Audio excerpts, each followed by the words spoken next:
The time is now 5:30 and I'm calling to order the City of Durango City Council regular meeting for May 5th, 2026. Can I get a roll call, please? Mayor Pro Tem Lawyer. Here. Councilor Gonzalez. Councilor Coso. Here. Mayor Woodruff. Here. And Councilor Yazzie. Here. Could we get an introduction of the translator, please? My apologies, but may I please first get the reading of the Indigenous Land Acknowledgement?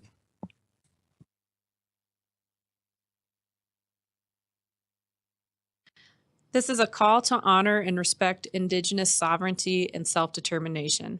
As residents and visitors of Durango, we are called upon to educate ourselves about the history and cultural heritage of the land we inhabit.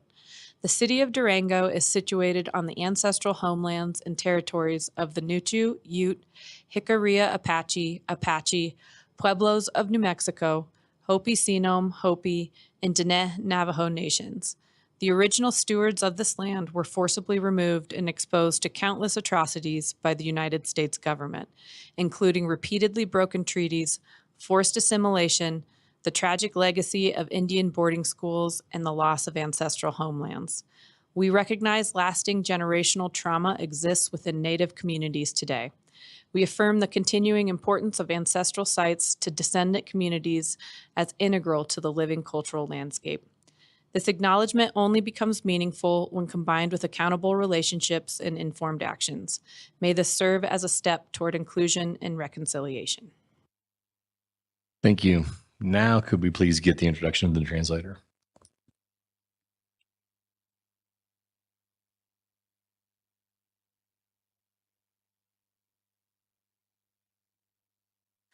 Liz, can you unmute and do your speech, please?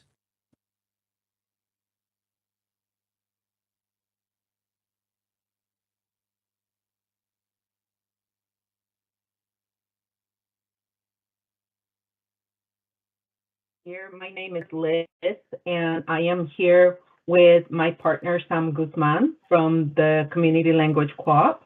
We are here today so that we can provide language justice, and that way everyone can speak and hear in the language of their heart. If you're joining us today from Teams, you can access the language and speech menu through the More menu and the three little dots, and you can select Spanish from there. Buenas tardes, mi nombre es Liz y estoy aquí con mi compañero Sam Guzmán y estamos aquí para proveer justicia lingüística y así todos puedan hablar y escuchar en el idioma de su corazón. Si el día de hoy usted se une por medio de Teams, por favor, encienda su interpretación por medio del menú de más y allí podrá seleccionar Language and Speech o idioma. Gracias. We can go ahead and get started. Thank you. Opening remarks by Mayor and Council. Councilor Coso. Thank you, sir. Given a poor response when I asked for discussion earlier today at our study session, I have the following statement. During the April 21st City Council meeting, a longstanding tradition for electing our mayor and mayor pro tem was ignored. Prior to the meeting, I was led to believe the usual process would be followed, and I heard no objections to my taking on the mayor pro tem position. Anyone who watches the meeting recording starting at 12 minutes and 45 seconds will see 3 councilors deviate from tradition, ignore the voters, and sideline 2 of their colleagues. Outgoing Mayor Yazzie broke with tradition by nominating Councilor Lawyer for the Mayor Pro Tem position, bypassing higher vote getters than myself and Councilor Gonzalez. Councilor Woodruff immediately seconded the nomination without any hesitation. Soon after, Councilor Lawyer used several minutes of clearly pre-prepared remarks to attack my ability to work with staff, councilors, and provide leadership. Something she continued to do in an interview with the Durango Herald on April 24th, and Councilor Yazzie did in our study session earlier today. All of which is in seeming violation of the city charter, specifically section 2.203 that states that city councilors should refrain from personally attacking other persons, whether in writing or speech. This includes the inflammatory or defaming language against any individual. I stand on 3 decades of community service and leadership in Durango. Those who want an accurate view of my character and leadership abilities should ask community stakeholders and leaders rather than rely on Councilor Lawyers and Yazzie's wholly inaccurate depiction of me. For city staff, make your own minds up about my interactions with you and how you feel treated. You've clearly been used as a justification for this action, and that narrative has not been borne out by my experience. I have many objections to how the situation was handled by my fellow councilors, but limited time, so I'll outline what I would have done before, during, and after the vote had I been any one of these three councilors. Before the vote, if I had doubts about a colleague's ability to serve as mayor pro tem, I would have discussed those concerns directly with them. Every councilor had multiple opportunities to speak with me before the meeting on that topic. None did. Also before the vote, I would have informed uninvolved councilors of my intent and reasoning as a courtesy. Councilor Gonzalez was not given that opportunity. During the vote, I would have offered alternatives rather than an outright and demeaning rejection. For example, asking the mayor to work with the mayor pro tem on key concerns and report back to council. Alternatives were never explored. After the vote, if I surprised a fellow councilor with a vote far different than what was expected, I would have followed up and explained my actions. 2 weeks after the vote, none of the three councilors who voted against me have spoken with me or offered any explanation. On April 21st, three councilors made a decision that two other councilors, many voters, multiple past mayors, staff members, and Durango Herald all agree was wrong. Yet councilors Lawyer, Woodruff, and Yazzie still believe they speak for the community. For the rest of this mayor's term, we'll operate under a suspicion that leadership can change the traditions and narrative to suit their preferences. I remain committed to serving our community and especially city staff with integrity, transparency, and respect. And I expect my colleagues to restore courteous, accountable practices so we can rebuild trust and focus on the work ahead. Thank you. Councilor Gonzalez. Thank you, Mayor. When I first moved to Durango and learned that the city council is elected at large and that the mayor and mayor pro tem alternate based on number of votes, I was very surprised. It was my understanding that this type of voting was corrected in the Voting Rights Act of 1965. This item has been on the news and I know is on the top of everybody's mind. And it looks like Colorado only adopted the Voting Rights Act in 2021, very recently. And so perhaps that's why this issue has never been raised as to how voting all of us at large and using the system of taking turns has not come up in this community. Well, on April 21st, it did. Several council members broke their tradition and chose to make their own decision without informing all members of the council or any members of the community. The reason why this is so significant to me as a newer member of this community is because I always felt that this style would treat people unfairly, that at some point it would come up that this style really doesn't work. But being new to the council, I thought I would take my time and learn about how I can work with my colleagues and staff. And I want to share this story, however petty it may seem, but I think it's significant as we learn to work within this system. At my second meeting here on this council, one of the staff members acknowledged that I was having trouble seeing on this dais, and he approached me and said, "Would it be helpful if you had a light?" And I said, "Yes, I would appreciate very much having a light." And the next day, very promptly, I received a message saying I was not to ask staff for anything. This $6 light was how I learned not to ask anybody for anything, but to directly ask the city manager if I needed any help. And I took that seriously, as is the process here in Durango.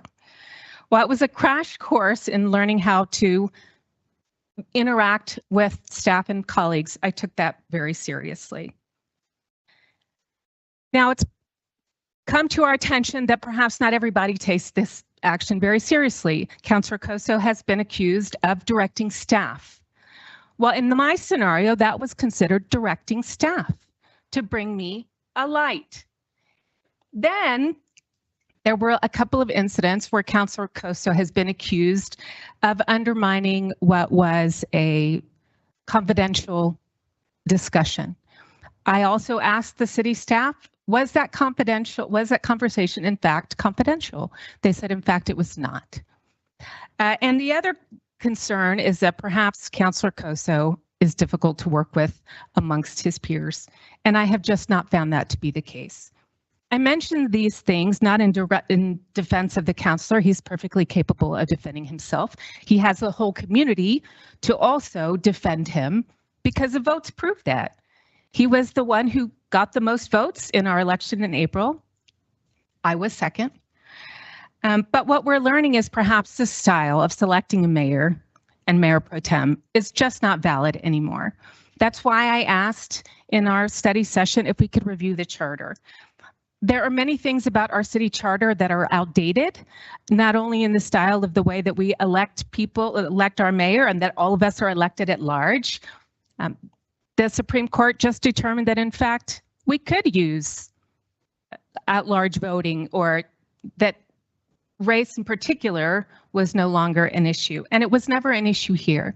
But we do know that there are better ways to elect a mayor and a council. And I look forward to working with my colleagues on addressing the issues in our charter that we know are no longer working. The fact that people cannot get paid to do this job, although there's a small stipend, but it's very little. That system just doesn't work anymore. People need to get paid for the work that they do. And we know that by addressing that in our charter, it would open it up to many of you young people sitting in the audience right now that might like to serve, but cannot because you cannot get paid to do that work. This I have heard is a very contentious issue, although it shouldn't be. Communities update charters all the time. It was a regular course of business in my previous job that we updated our charter every other year. I believe that with this council, as fractured as it may be, is a perfect time to address the issues of the charter. If we could get clarity on some of these issues, we wouldn't have to depend on the system that we've used in the past to elect a mayor. We could just elect a mayor. We could elect council members based on areas that they represent. I look forward to working on that, not because my family and my so many generations back worked very hard to address issues of voter rights, but because I also am incredibly respectful of the voters of this community who elected me. I believe that what happened in that last meeting undermines the will of the voters, and I look forward to addressing that as quickly as possible in reviewing our charter. While I think that this was a very unfortunate action, I do look forward to working on it. I think our diverse experiences give us the opportunity to take on that challenge. Our city attorney is very experienced in addressing some of these issues, and I believe because of our very diverse background, we can address this issue straight on without having to accuse people of things that they've supposedly done. None of which have come to fruition. None of the issues that were addressed against my colleagues have proven to be anything but just gossip and hearsay amongst other people. So I look forward to working on that together as a group. I look forward to our retreat tomorrow to try to address some of these issues, and look forward to respectfully working with city staff as well. Thank you, Mayor. Thank you. Moving on to presentations and proclamations.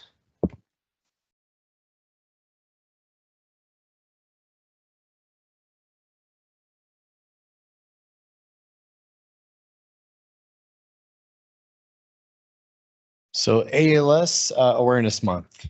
Whereas amyotrophic lateral sclerosis is commonly known as Lou Gehrig's disease, is a progressive, fatal neurodegenerative disease in which a person's brain loses connection with their muscles, slowly reducing a person's ability to walk, talk, eat, and eventually breathe. And whereas thousands of new cases are reported every year, and estimates show that every 90 minutes someone is diagnosed with ALS and someone passes away from ALS. And whereas people who have served in the military are more likely to develop ALS and die from the disease than those with no history of military service. And whereas the ALS Association is the largest philanthropic funder of ALS research globally and has committed more than $154 million to support more than 550 projects across the United States and 18 other countries. And whereas Amyotrophic Lateral Sclerosis Awareness Month provides an opportunity to increase public awareness of the dire circumstances of people living with ALS, acknowledge the terrible impact of this disease has on those individuals and their families, and support research to eradicate this disease. Now, therefore, I, Mayor Dave Woodruff, do hereby proclaim the month of May 2026 as ALS Awareness Month. Thank you, Mayor. And I believe Paul O'Neill, if he's here, was going to accept the proclamation. Paul, please come on up.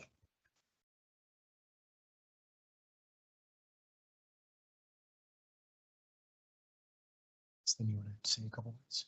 Sure, I could say it before let's take a picture. Okay.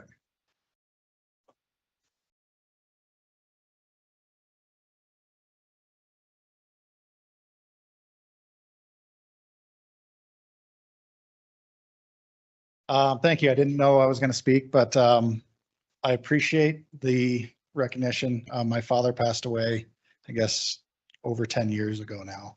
And so I get communication from some of the groups, and the Rocky Mountain ALS group reached out, and I passed that on and got a response from a lot of people in the city.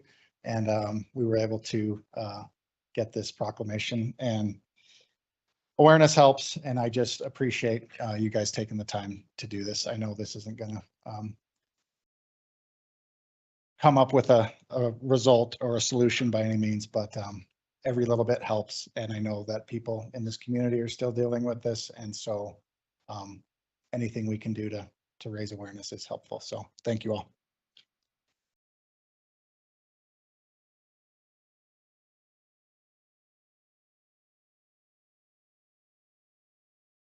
All right, moving on to number 5, city manager updates.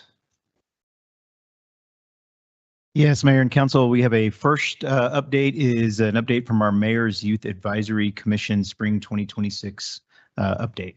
Ben? Yes, thank you. And I'm Ben Florine, Chief Deputy Clerk and Staff Liaison for the Mayor's Youth Advisory Commission. And we have our officers of the commission here today, Jack Purcell, Mira Quayle, Maddie Dubois, and Rebecca Quayle, and they're going to provide a brief update on some of their activities this spring and some recommendations.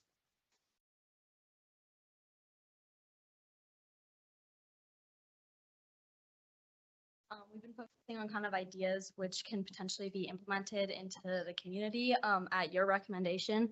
So we both have memos that we're going to read out for your consideration. As the inheritors of the future planet Earth, the Mayor's Youth Advisory Commission has been discussing several initiatives to promote climate consciousness. Light pollution has measurable impacts on a city's ecosystem. For example, many animals rely on Earth's light cycles to regulate behavior such as migration, feeding, and predator detection. Artificial lighting disrupts these patterns and can alter habitats over time. Additionally, for humans, research shows that excessive indoor and outdoor lighting can disrupt circadian rhythms, chemical signaling, and mental health. Source: Kennedy. One potential event to help reduce light pollution is a lights out event, which can be implemented in 2 ways. MIAC was discussing the creation of an event in which all public non-essential government building lights would be turned off for an entire day each month, with exception of emergency lights and those needed to avoid disrupting normal activities. This would be efficient in reducing energy consumption, light pollution in Durango, and carbon emissions. If implemented successfully within government spaces first, this could expand to an event in which many privately owned businesses, homes, and other spaces also participate, further expanding its impact. Alternatively, many Durango public spaces, such as libraries and schools, have emergency lighting systems that stay on 24 hours a day, 7 days a week. One potential execution of the Lights Out initiative is to install a timer that turns off all lights in these buildings from 10 p.m. to 5 a.m. during night hours when nobody's present in the buildings. This would be an effective way to quickly reduce expenditure, energy wastage, and light pollution in Durango, while also setting a positive precedent for the rest of the community. Depending on the feasibility of each proposal, we hope to execute one or both across government buildings in Durango. We hope that an example set by our local government will encourage private enterprises to become more cognizant of their own lighting and energy use in buildings. This effort can remain structured and safe by limiting participation to only non-essential lighting and maintaining all lighting required for public safety, traffic flow, and security. The execution of these efforts will also contribute to the Dark Sky Initiative and help Durango get closer to achieving the goal of becoming an official dark sky community. This will ultimately lead to a reduced impact on the environment. My members are eager to support the Mayor's Council in planning and implementing a lights off day. We are prepared to assist with outreach, community education, and coordination to ensure the initiative is effective and well received. We appreciate your time and consideration and welcome the opportunity to discuss next steps. Thank you. Just adjust the mic. Durango City Council, the Mayor's Youth Advisory Commission has been discussing the implementation of several initiatives with the hope of rolling them out through the end of the year. of MIAC session. The members of MIAC have focused especially on the protection and inclusion of immigrants in our community during this time of tension. In order to promote this support of immigrants in Durango, MIAC has worked closely with the CCRC on several occasions to brainstorm symbolic projects and other initiatives throughout the city. After careful consideration, MIAC has decided to focus on creating a mural in Durango public space that recognizes and appreciates the many people in our community who are immigrants. Currently, our potential mural subject is welcome, written in multiple languages.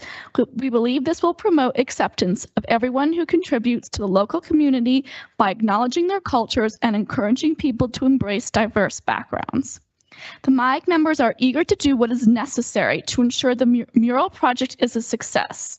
Having the support of the Mayor's Council would help MIAC narrow down a location for the mural, officially decide on the best subject for the art piece, and promote inclusivity, and possibly select a specific artist to execute the mural.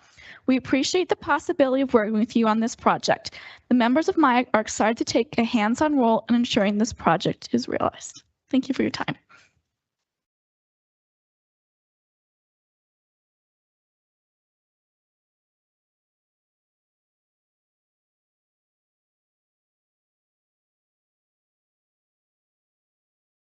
Thanks very much, guys.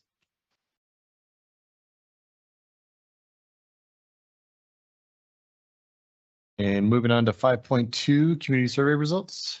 Yes, Tom, if you wouldn't mind letting the Grace in from Polco. Mayor and Council, we are happy to state that we have completed our second community survey.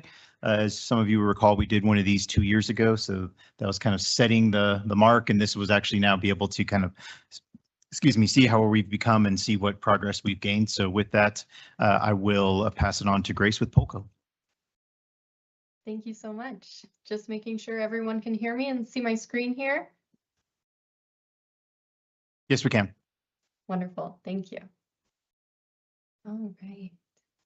Well, thank you so much for the opportunity to be here today. I'll walk through the results of Durango's 2026 National Community Survey. This presentation will take roughly 10 minutes, followed by time for questions. So the National Community Survey, or the NCS, is a standardized 5-page survey. The survey focuses on community livability by organizing questions into 10 key facets, which are shown here. Each facet includes multiple survey items, providing a well-rounded picture of how residents feel about their community. Now, a quick overview of how the survey was conducted. This was Durango's second time conducting the NCS. To begin, we randomly selected 3,000 households within city limits using a USPS address list. Mailing started on February 2nd, and the survey was open for 6 weeks. The 3,000 selected residents received a postcard followed by a paper survey with the option to respond online. The survey was available in both English and Spanish, and we received 525 completed surveys for an 18% response rate and margin of error of plus or minus 4.3%. For context, our 2025 average response rate was 12%, so great community engagement in Durango.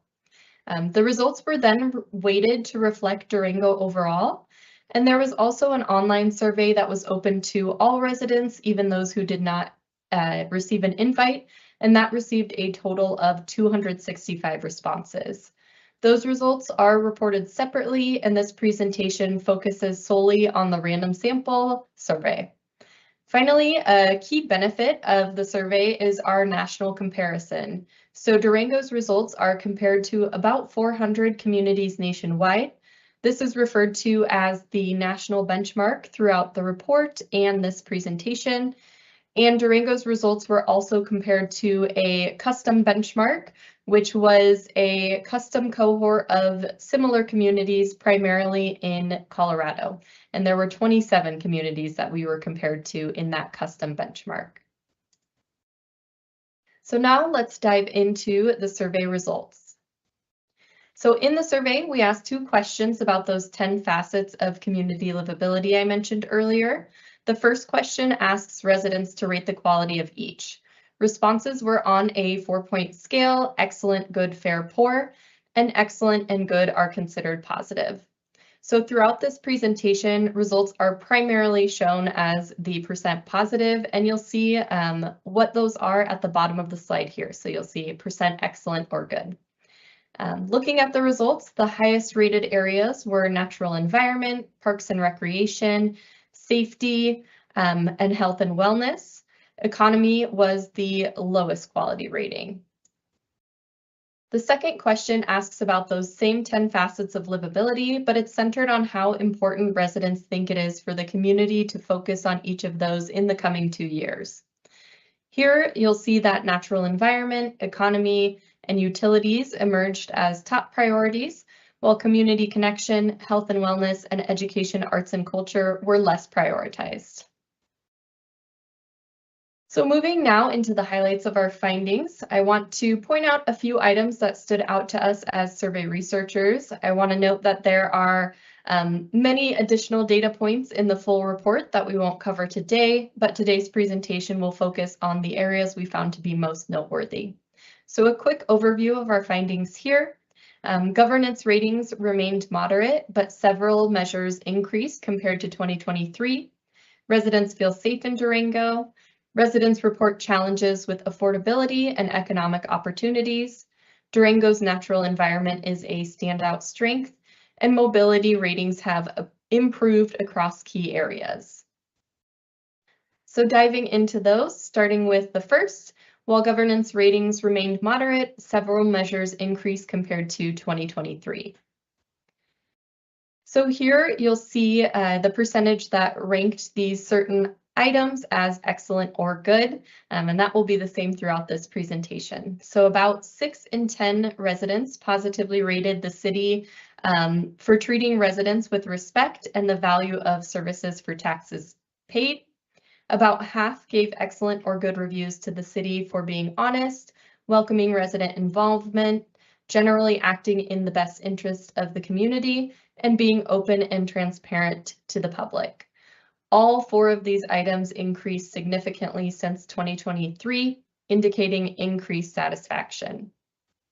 A relatively smaller share provided positive ratings for local government treating all residents fairly, informing residents about issues facing the community, and express confidence in Durango government. Those items were similar to our 2023 results. Number 2, residents feel safe in Durango.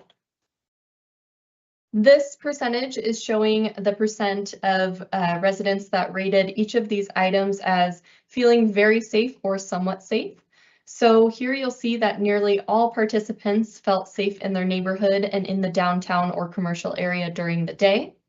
About 9 in 10 residents felt safe from violent crime, while 84% felt safe from property crime, both of which improved compared to 2023. About half of residents indicated feeling safe from fire, flood, or other natural disaster, lower than the national benchmark rating, and a rating that decreased compared to 2023.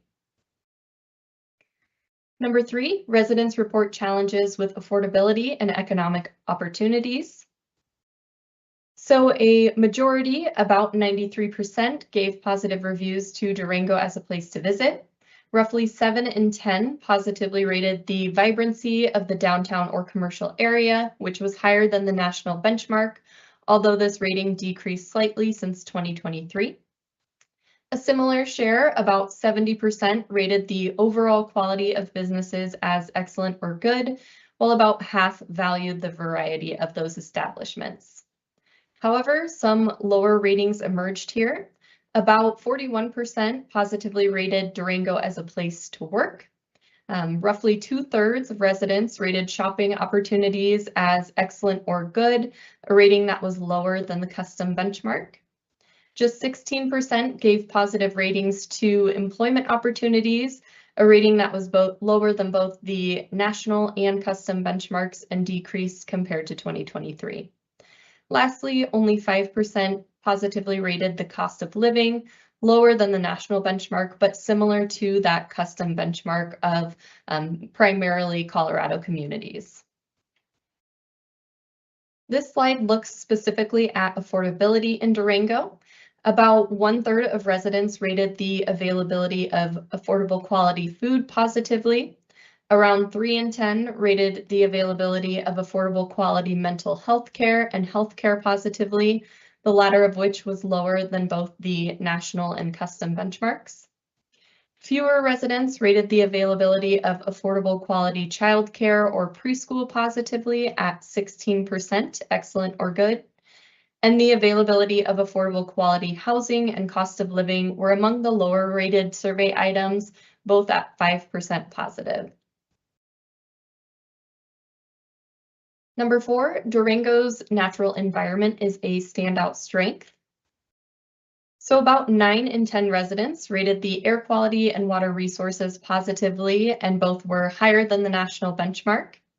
About 8 in 10 offered high marks to Durango's open space, yard waste pickup, and preservation of natural areas, and yard waste pickup was higher than the custom benchmark cohort. The city's cleanliness was also positively rated by about 8 in 10. And lastly, about 7 in 10 residents rated recycling positively, which improved compared to Durango's 2023 results. Natural environment ratings tended to be higher than the national benchmark, with the exception of yard waste pickup, cleanliness, and recycling. Number 5, mobility ratings improved across key areas. So more than 8 in 10 residents gave excellent or good reviews to the ease of walking in Durango, a rating that was higher than our national benchmark. About 7 in 10 positively rated the ease of travel by bicycle, a rating that decreased since 2023 but outperformed the national benchmark. About 2/3 favorably reviewed the ease of travel by car, which also improved since 2023. And about 6 in 10 respondents rated the traffic flow on major streets as excellent or good, also a significant increase from 2023. Lastly, about half gave excellent or good reviews to the ease of public parking, which was also a notable improvement. So that concludes the key findings from the 2026 National Community Survey. Overall, we saw strengths in safety, mobility, and the natural environment, with more mixed ratings in governance and the local economy. But with that, I'd like to thank you so much for your time today. I've included my email here in case anyone would like to reach out with follow-up questions. With that, I'll open it up to the room in case there are any questions right now. Councilor Yazzie. Thank you, Grace. That was a very good survey. I'm curious, so can you explain to me how you weighted the results? Was this like a floating average, or how did you do this? Yeah, absolutely. So the survey asks a set of demographic questions that align with the census demographic questions. So we essentially looked at the demographic makeup of Durango, and then when we were analyzing our results, we looked at the respondents' demographic answers and adjusted their weights slightly to align with the community demographic makeup overall.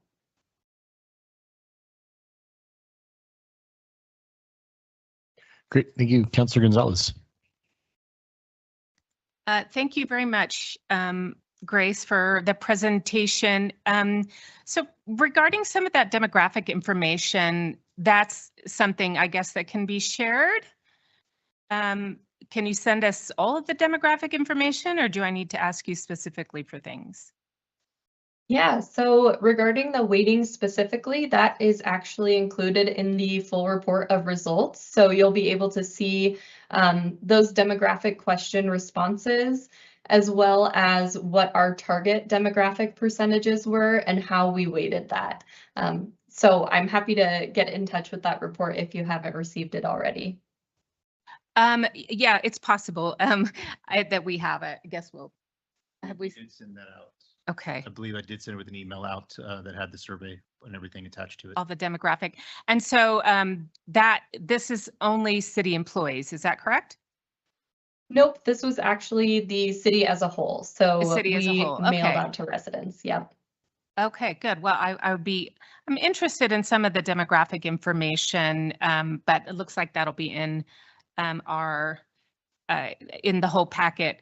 I guess, what I see here, like no surprises, I guess. This is sort of what I would imagine people would say.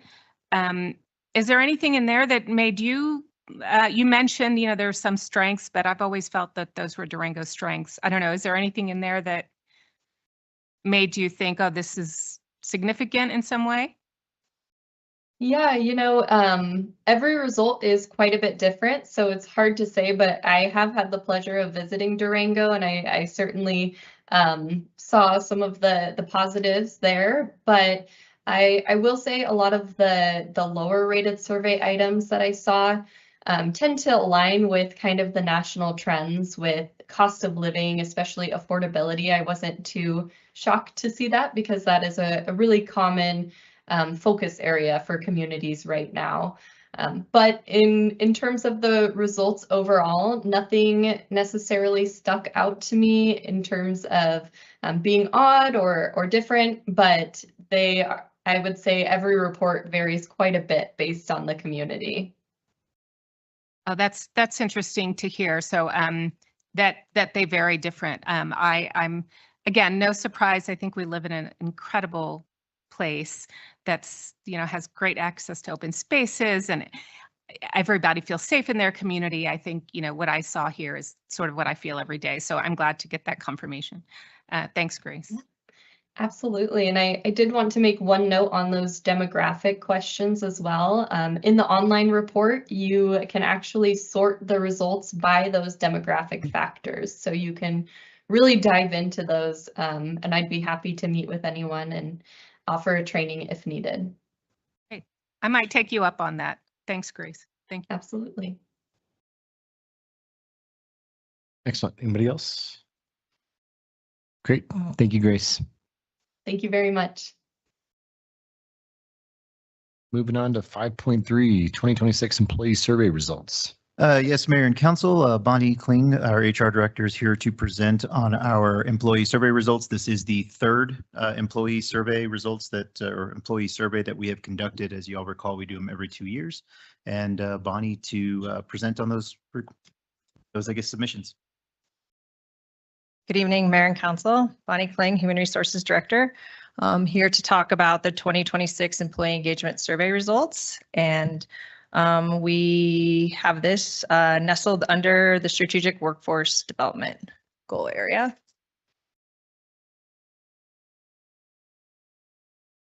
The 2026 results reflect feedback from 576 employees across all departments, including part-time and seasonal employees for the first time. In the prior two surveys, it was focused on full-time employees only.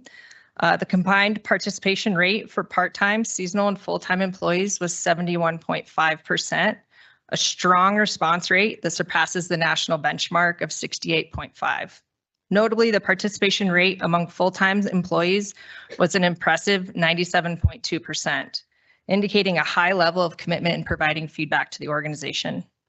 Overall, employee engagement, supervisor effectiveness, and net promoter scores all exceeded national benchmarks.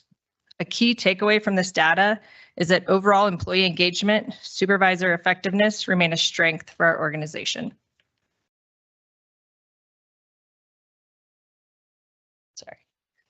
This slide highlights the areas where the employees rated the city the strongest across the entire engagement survey and above national benchmarks.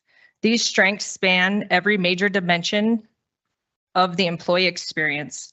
Employees feel well supported in their roles. They have the training, resources, clarity, and autonomy they need, along with workload that is becoming more manageable and job stability that remains high.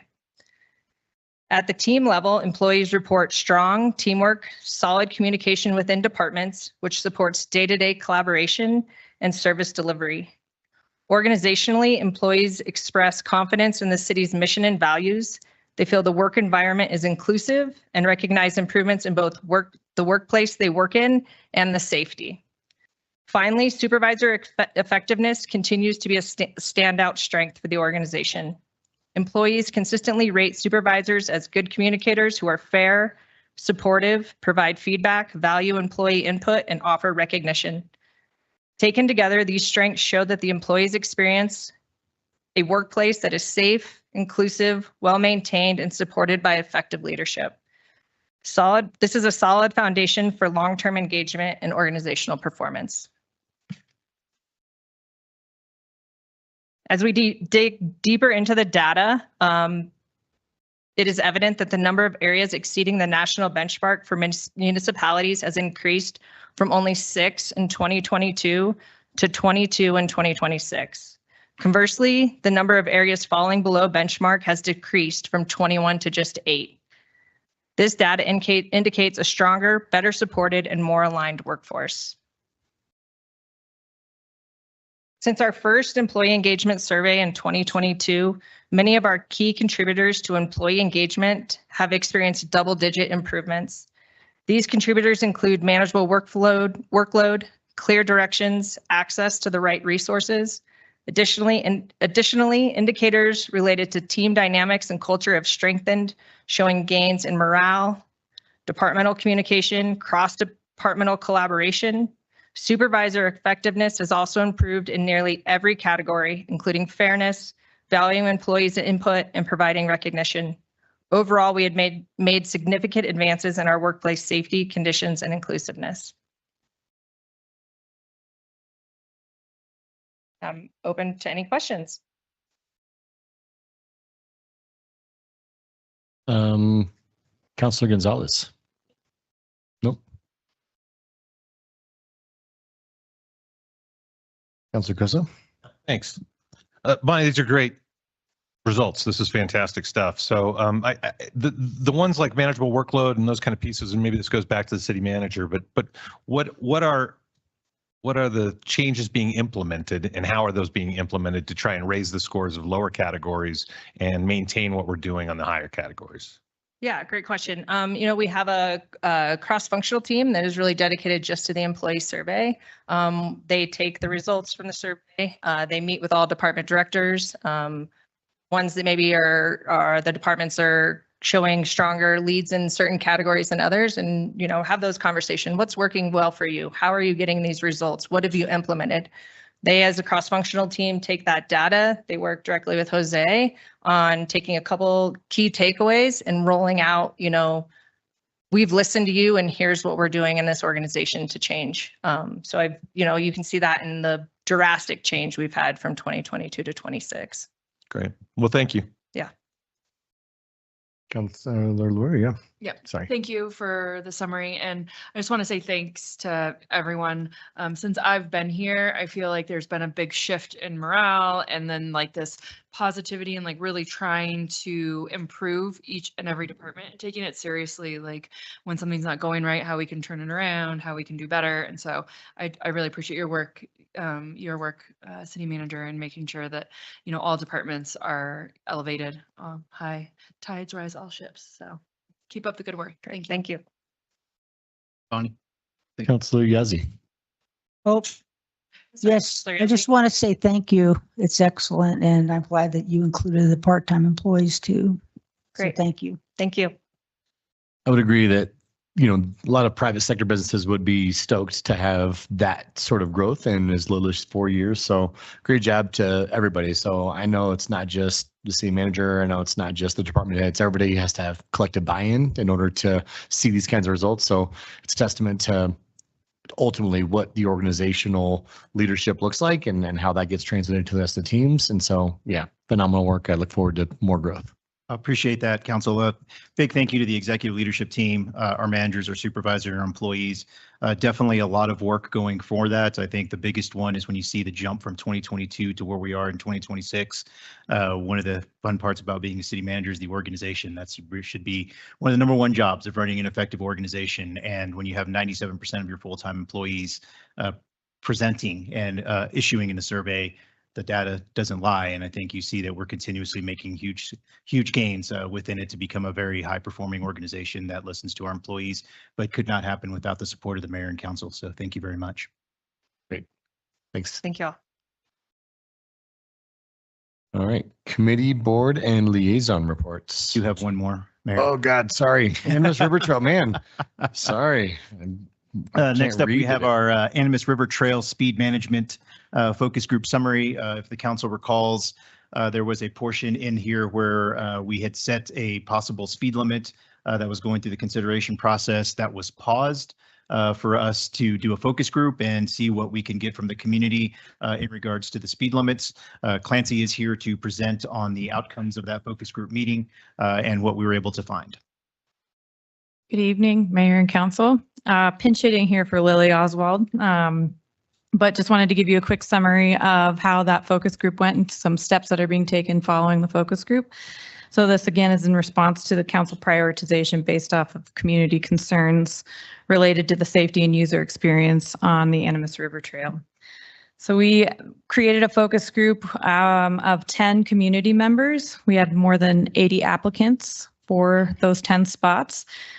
That was a record-breaking applicant pool for our focus groups at that point. We had a lot of diverse perspectives that we put onto that focus group.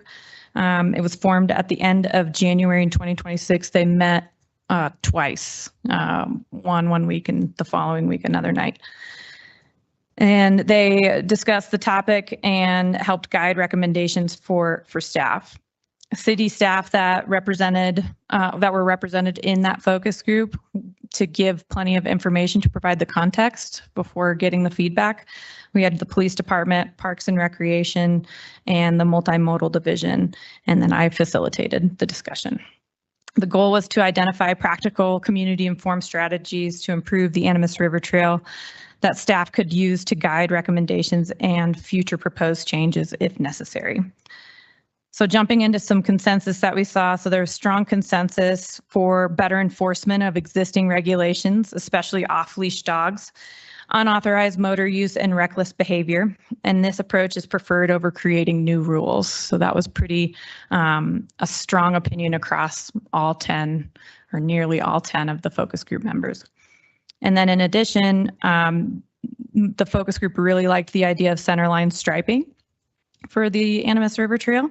So there was near universal support, particularly in those high traffic areas as a low cost, effective tool to organize user movement, like keeping right, to reduce conflicts and support enforceability of reckless behavior. Staff supports this approach consistent with the guidance from the American Association of State Highway and Transportation Officials, otherwise known as AASHTO, and notes it could be implemented as a pilot to test the effect on user speeds. In addition to what they supported, we have what they kind of overwhelmingly did not support in the focus group. They did not support speed limits, especially anything that would be below 15 miles per hour. It was presented in the focus group that the average speed on the river trail was 12.7 miles per hour. And so we had a discussion about that. Most of the folks understood that speed alone was not usually a concern. You know, some people kind of let her rip when it's empty. It's really more those behaviors that are combined with speed is when they start to see issues on the trail that affects their perception of safety. Let's see, additional restrictions on cyclists or otherwise allowed users on the Animas River Trail were not supported, and new regulations without improved enforcement of existing rules were not supported. So some staff considerations.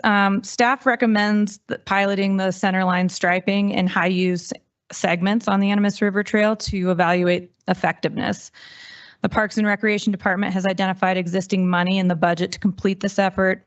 Parks and Rec staff has coordinated with the city's GIS department to map the linear striping for this work to be completed and are ready to work with a contract to have these lines installed. The striping effort will consist of dashed and solid lines, so to match the AASHTO guidelines and the current city striping patterns. So solid lines in areas of congestion and poor visibility and dashed lines for other areas.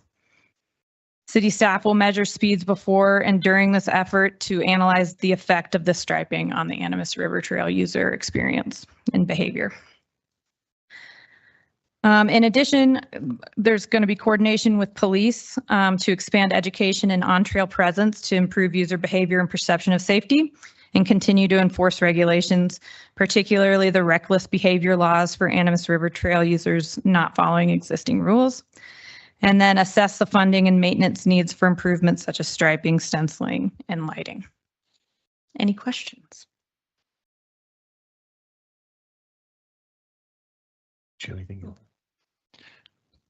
Councilor Lawyer. Yeah. Thank you. And thank you for the work with the focus group. That's exciting that we had 80 applicants. Yeah. People clearly love our Animas River Trail. Yes, they do. You said measuring speeds and behaviors before, during the striping. Is that going to be our measurement of success? Like it works, it doesn't work kind of deal? Yeah, and I may bring Scott up here to talk a little bit more about kind of the evaluation of the effectiveness, since his department would be handling that. I think the law enforcement would be the part that's going to be checking speeds, but it'd be out there. We've got ambassadors that are out on the trail that they can get a general sense. But as far as actual numbers, we would rely on the police department for those. Yeah, I think just knowing at some point, something yeah. to know that it's working or not working, that would be great. And then I had a question maybe for you, Mark.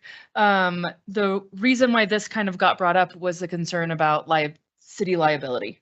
And if there's a big crash or someone gets hurt, if we take these precautions, because you had mentioned if we post speed limit signs, we're now not like we're not liable, but we have I don't know. You explain, and does this help or I not? just would like to explain that when I presented, I had a presentation. I didn't just shoot from the hip. You did a great job. I'm teasing. Well, she gave me the golf clap when I did mine. So no, the only comment that I have made, and I did talk to Clancy and sorry, not Clancy, who was supposed Lily, about the fact that the focus group did not address the speed limit for the purpose of limiting liability. And just from a legal perspective, when you have a posted speed limit, if there is an accident and a person has exceeded that speed limit, it limits your liability. And again, well. Yeah, perfect. Will we get a report maybe at the end of the summer on how it went and next steps, and if we're going to keep on doing it because it was amazing and we think that it'll be good for now, if that makes sense? I would say yes for the group, that we could work with PD and our park staff to provide something at the end of the summer and just some before and after numbers with that.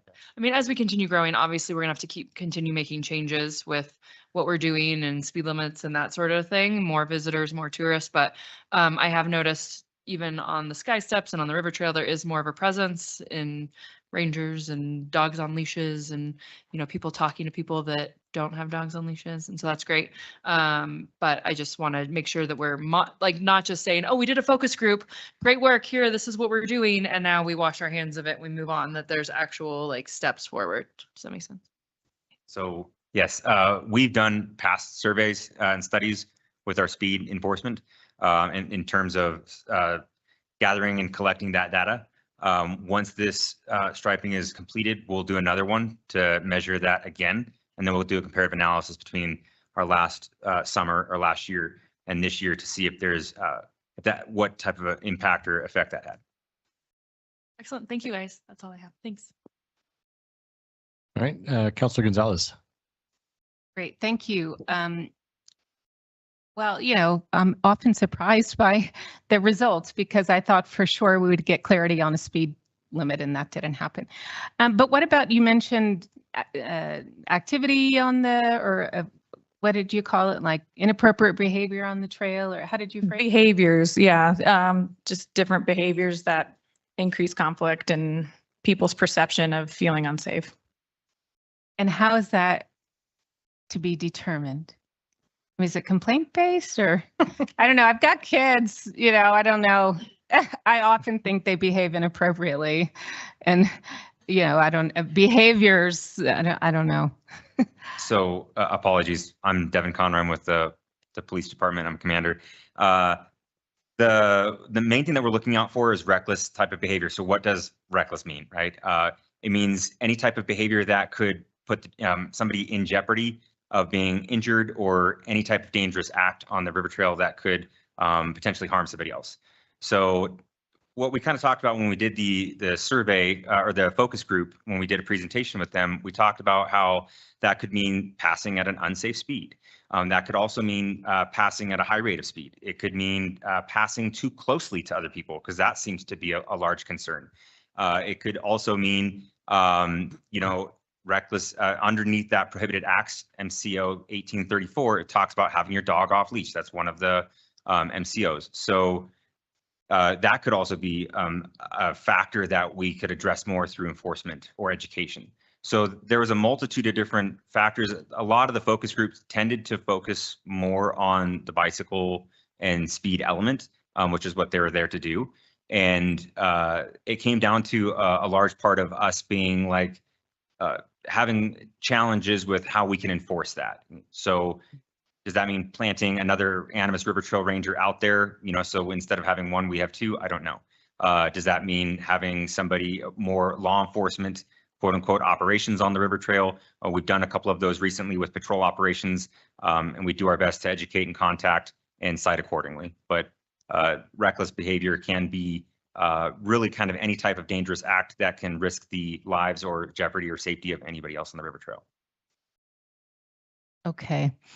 Thank you. Thank you. I guess, Clancy, did we have some disability folks on the group? Yeah, we had one individual who had a visual impairment. Okay, because I know that has kind of come up a lot, people with disabilities. We had somebody who was from a representative organization that serves folks with disabilities.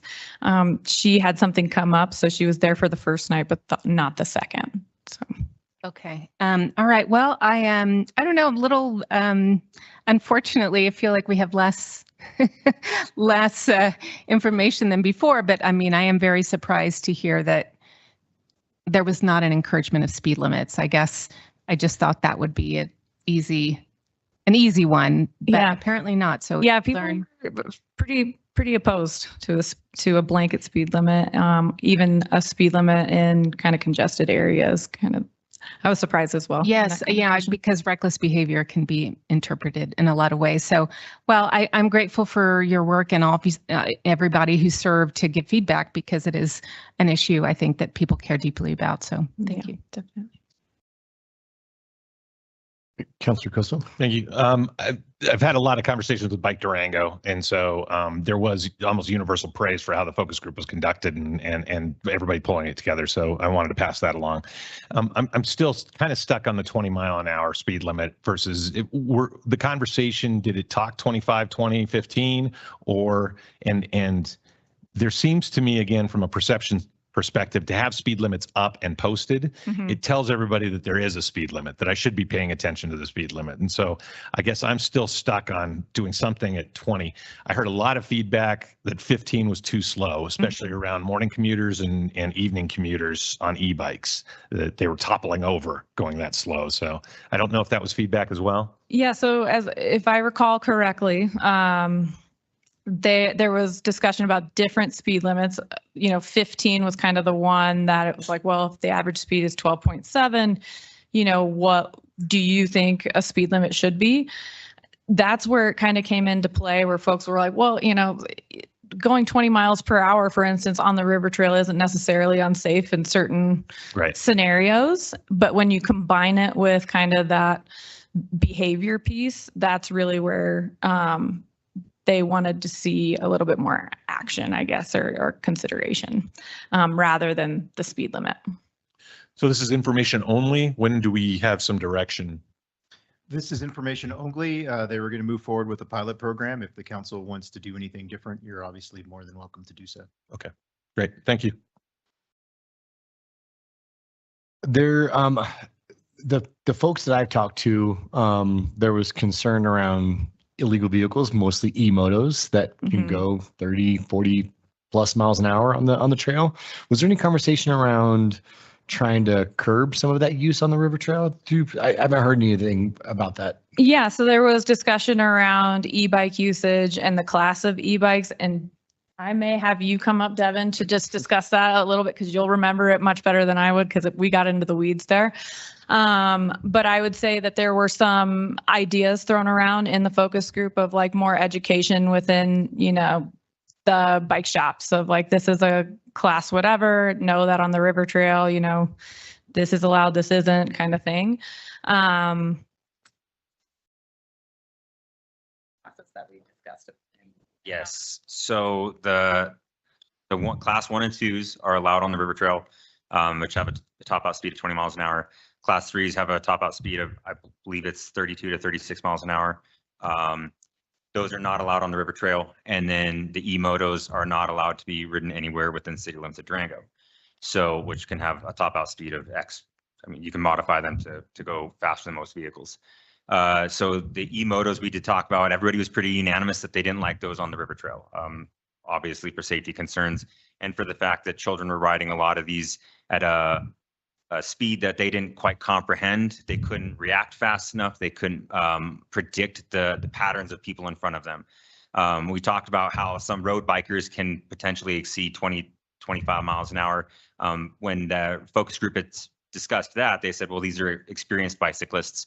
These are people who know when to slow down. They are more experienced with their actual driving patterns, so they can predict path of travels and so on and so forth. We have done some opportunities to educate, whether that's through social media and through 9R, partnering with 9R to have this the schools help us discuss that with the children in terms of riding class 3 e-bikes, which are still have a top out speed of too fast for the river trail. And we're getting multiple complaints throughout the last several months where people are talking about how these e-bikes are going too fast, and they tend to be juvenile children. That is something that the focus group wanted to know if that was a path that we could address more. We would love to. It's hard to stop people who don't stop and they throw on a face mask. And if we chase them, is that going to create, you know, a danger to them or a danger to other trail users? That's something that we in the police department have to figure out and discuss. Okay, so there's some sort of plan moving forward about how to best address and enforce some of this. I mean, you know, I'm just trying to think, you know, I don't want to take a bike away from a kid, you know, but at the same point, you know, there's got to be some line in the sand. So, okay, great. Well, I'm glad that was discussed, and hopefully we have some sort of momentum, pun intended. We've had, you know, contacts with parents. We've had, like I said, partnering with 9R school district. We've also had discussions of what more signage would look like on the river trail. And then having, you know, essentially what choke points are. We have our Animas River Trail Ranger now who patrols every day from about 7:30 in the morning till 9. And the biggest areas that he's hitting is from Rotary Park to the rec center, because that's the largest complaint that we're getting of e-bike users. He goes there at the lunchtime as well. So from roughly 12 to 1, he's out there, and then he goes there again from about 2:30 to 4:30 every day. Again, looking for primarily these trail users and e-bike users that are violating the River Trail MCO. And ultimately, he does contact people. He's had roughly 4 or 5 kids in the last couple of months flee from him. That comes down to us having to put together more people on bikes, more uniformed staff, so police officers, and we'll be putting them on the River Trail more this summer and to help bolster those numbers and have a larger presence on the River Trail. Great. And if we thought about maybe some trail signage, you know, like, hey, like you said, those choke points, you know, like, hey, slow down. We got trails converging here that, you know, this is, you know, maybe slow down, not defining like certain, you know, speed limits, but maybe just, you know, hey, we've got the high school coming in, you know, during this time, slow down, be watching out for people on the trail. Signage was discussed in the focus group as well as an option. It kind of, people just kind of get their blinders on when they start seeing signs and the same signs over and over. One of the things that did come out of the conversation, though, was what was really effective is when we had kind of the more yard signs that were temporary at one point on the river trail, and that caught people's eyes because it's new. So that was discussed as well of potentially trying that. And again, you know, I would like to remind you, and what I lead with each focus group is we're not looking for consensus in focus groups. We're looking for your honest, open feedback. And so, you may not get a clear consensus from the group, but we are getting really valuable perspectives from each of those members of the focus group or those participants of the focus group, and it's all really valuable. So we were happy to have some consensus that came out of it, but that's not the expectation, and we definitely don't want people like jockeying kind of for position or for their ideas in that setting. Great. Thanks so much. Yeah. Councilor Grosso, do you have a follow-up? Yeah, I do. Thank you. I'm still a little bit stuck on the speed limit and how it benefits walkers, non-bike riders that may feel more comfortable on that. And I don't know if enforcement, Commander, if I don't know if you can speak to that or not, but are there other user groups that may benefit from a speed limit rather than it being posted just intentionally for bikers? And we did have that discussion. We had runners and pedestrians, not just cyclists in that group, and they all kind of echoed no speed limit. All But right. just to give you that context. I'm not one to push back on the group. Okay. The runners especially, they were like, oh, I don't think we need a speed limit. So The people on the right side of the trail, correct. Yeah. Yeah. Mhm. Great. Thank you so much. Appreciate everyone's work behind the scenes and kind of getting this back to us. Yeah, this is a really awesome collaborative approach to this, and I really appreciated it because there's just so many elements to that trail. And I definitely appreciate all of our all the applicants for that focus group as well, but definitely the folks who participated. Great. Thanks so much. And City Attorney Morgan, do you want to? Yeah, and I'm sorry that this isn't formally on the agenda. It's really the only spot for me to do it, but I did want to give a 2-minute update on the declaratory judgment and the status of the citizen-led ordinance. The day after our meeting, the Ninth Circuit Court of Appeals out of California, as a federal Fifth Circuit panel of judges, ruled pretty conclusively that this type of ordinance, the anti-masking ordinance and the identification ordinances, are violations of the Supremacy Clause. So the same reasons that you guys based your decision not to vote in favor of moving that ordinance forward from your perspective was decided. And if you remember in the executive session, I was talking about there hadn't been a court that had ruled on that yet. Well, you've now had a federal appellate court rule that, consistent with your decision, that this type of ordinance violates the Supremacy Clause and is not enforceable. As you'll remember from the last meeting, that's a totally separate issue from whether or not this goes to a vote. Because even if we know it's unconstitutional, if the citizens have brought it forward, it goes to a vote. Except in the limited circumstance that someone decides, a court decides that it's an administrative ordinance as opposed to a legislative one. So consistent with that, the day after our meeting, we actually did include some verbiage from the federal court reasoning, but we did file that petition for declaratory judgment.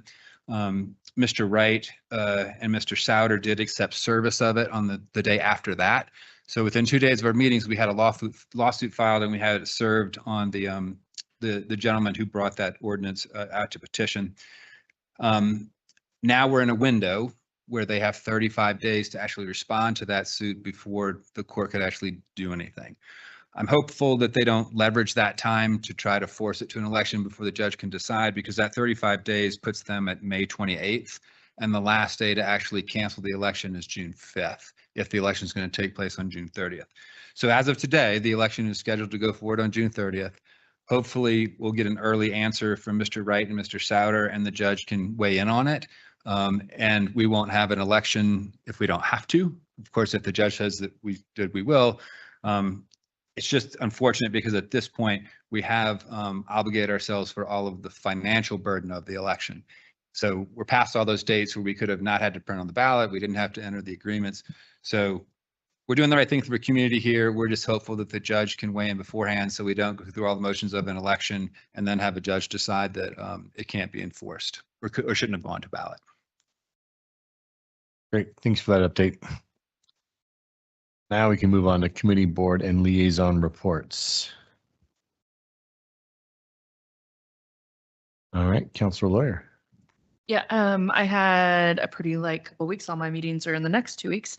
But I did go to Needham Elementary School yesterday, and I did interviews for Mayor Town. It's 5th graders. They do a fake town, and I interviewed everyone wanting to be the mayor of a mayor town, and gave my suggestions. Heard some really great arguments. One person said they should be the mayor because they are taller than everyone else in their class and they can see what everyone is doing. And I was like, that is a good argument. We can watch everybody. And so, and then another one walked in, and I swear it was like a tuxedo he was wearing to his interview. And he said, I dress better than everyone else. And I was like, you dress better than anyone else in Durango, so you should be mayor. Anyways, it was great. It was a good time. I've done it 3 years now, and hopefully we'll continue doing it. So there you go. Great. Councilor Gonzalez. Thank you, Mayor. So this morning, I met with the Friends of the Senior Center, and they talked to me about some of the issues that they're working through, or not really issues, the things they wanted to talk about. They are inviting all of the counselors to go meet with them, and will probably be at your office hours. So I welcome an introduction to the Friends of the Senior Center. They're a great group of women. My mother is a regular at the Senior Center, and she raves about how much fun she has and what great friends she's made, and truly like how good the food is. So encourage you all to meet with them when they reach out. Thank you, Mayor. Great. Councilor Yazzie, did you have anything? Yes, I did. I attended the Region 9 meeting on the internet, and it was very informative because we had quite a few presentations about what's happening in the region, and we have some very knowledgeable people who present to Region 9. They also presented the financial outlook for this coming year, and it looks like we're pretty much on schedule. We are concerned about the fact that some funding could be cut in the future, but all in all, I think that we're doing really great work. So thank you. I had the opportunity to have my office hours 2 Wednesdays ago, and at that office hours we had a lot of people, probably 8-9 people showed up, but we talked about the new PD City Hall and parking solutions that were associated with that. We talked about water redundancy and capacity for the city. We talked about all the different possibilities for Tract F, community engagement, parking on city streets, and the solar system along the Animas River Trail. So a lot of really good conversation with constituents there. I was able to attend, along with Councilor Gonzalez and Councilor Coso, the Engage Durango Forum last week, and that was really great to have Marty come up there and give a talk on sustainability and efforts being done in our community. So great job on that. Last week, I also went to the Betcher Foundation trustee lunch. And so basically I was able to talk with other local and regional leaders on the status of leadership in Durango and the region. So yeah, really good conversation about where we are from a leadership standpoint, and then what do we see as, in our vision for the future. And lastly, this last Saturday, constituent reached out and wanted to go ride in Bodo. And so we rode our bikes around Bodo, and we looked at the current status of the industrial park and what opportunities there could be for future development. And so there's I want to say I've probably been in Bodo hundreds of times, but being able to ride every street and look at all the different parcels was pretty unique. So yeah, a lot of fun doing that. And yeah, that's all I've got. All right, moving on to public comment on items under consideration of adoption.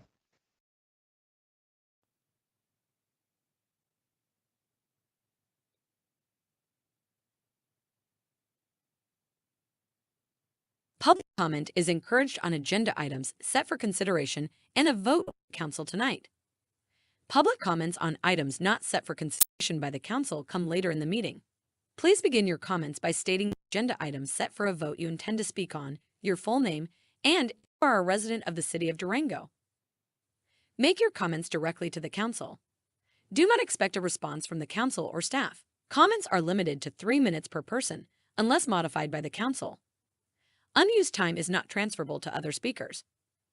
Comments must be specific to the item you identified when you began your comments.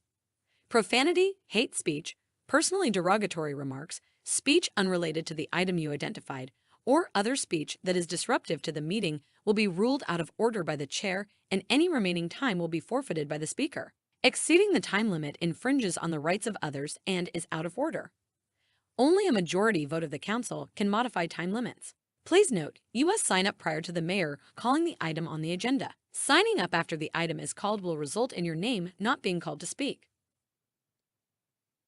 Thank you. And there's one individual who signed for agenda action items, and that is Ben Peters for 11.1, which is a resolution directing the city manager to provide a monthly update at the regular city council meetings on publicly releasable information on utilizing of the flock system, which should include but not be limited to the utilization of the system by officers, jurisdictions requesting access, and access that was granted to other jurisdictions. Hi, good evening, Mayor, City Council. I sent y'all earlier today kind of an idea for what an example report could look like from the city manager's office. And it broke down, I used February 2026, which is the last one I had data from a core request from the department. I broke down the total searches, 408,263 searches by DPD, which was 760. And then I broke it down a little bit based on the usage by the Durango Police Department and usage by other departments.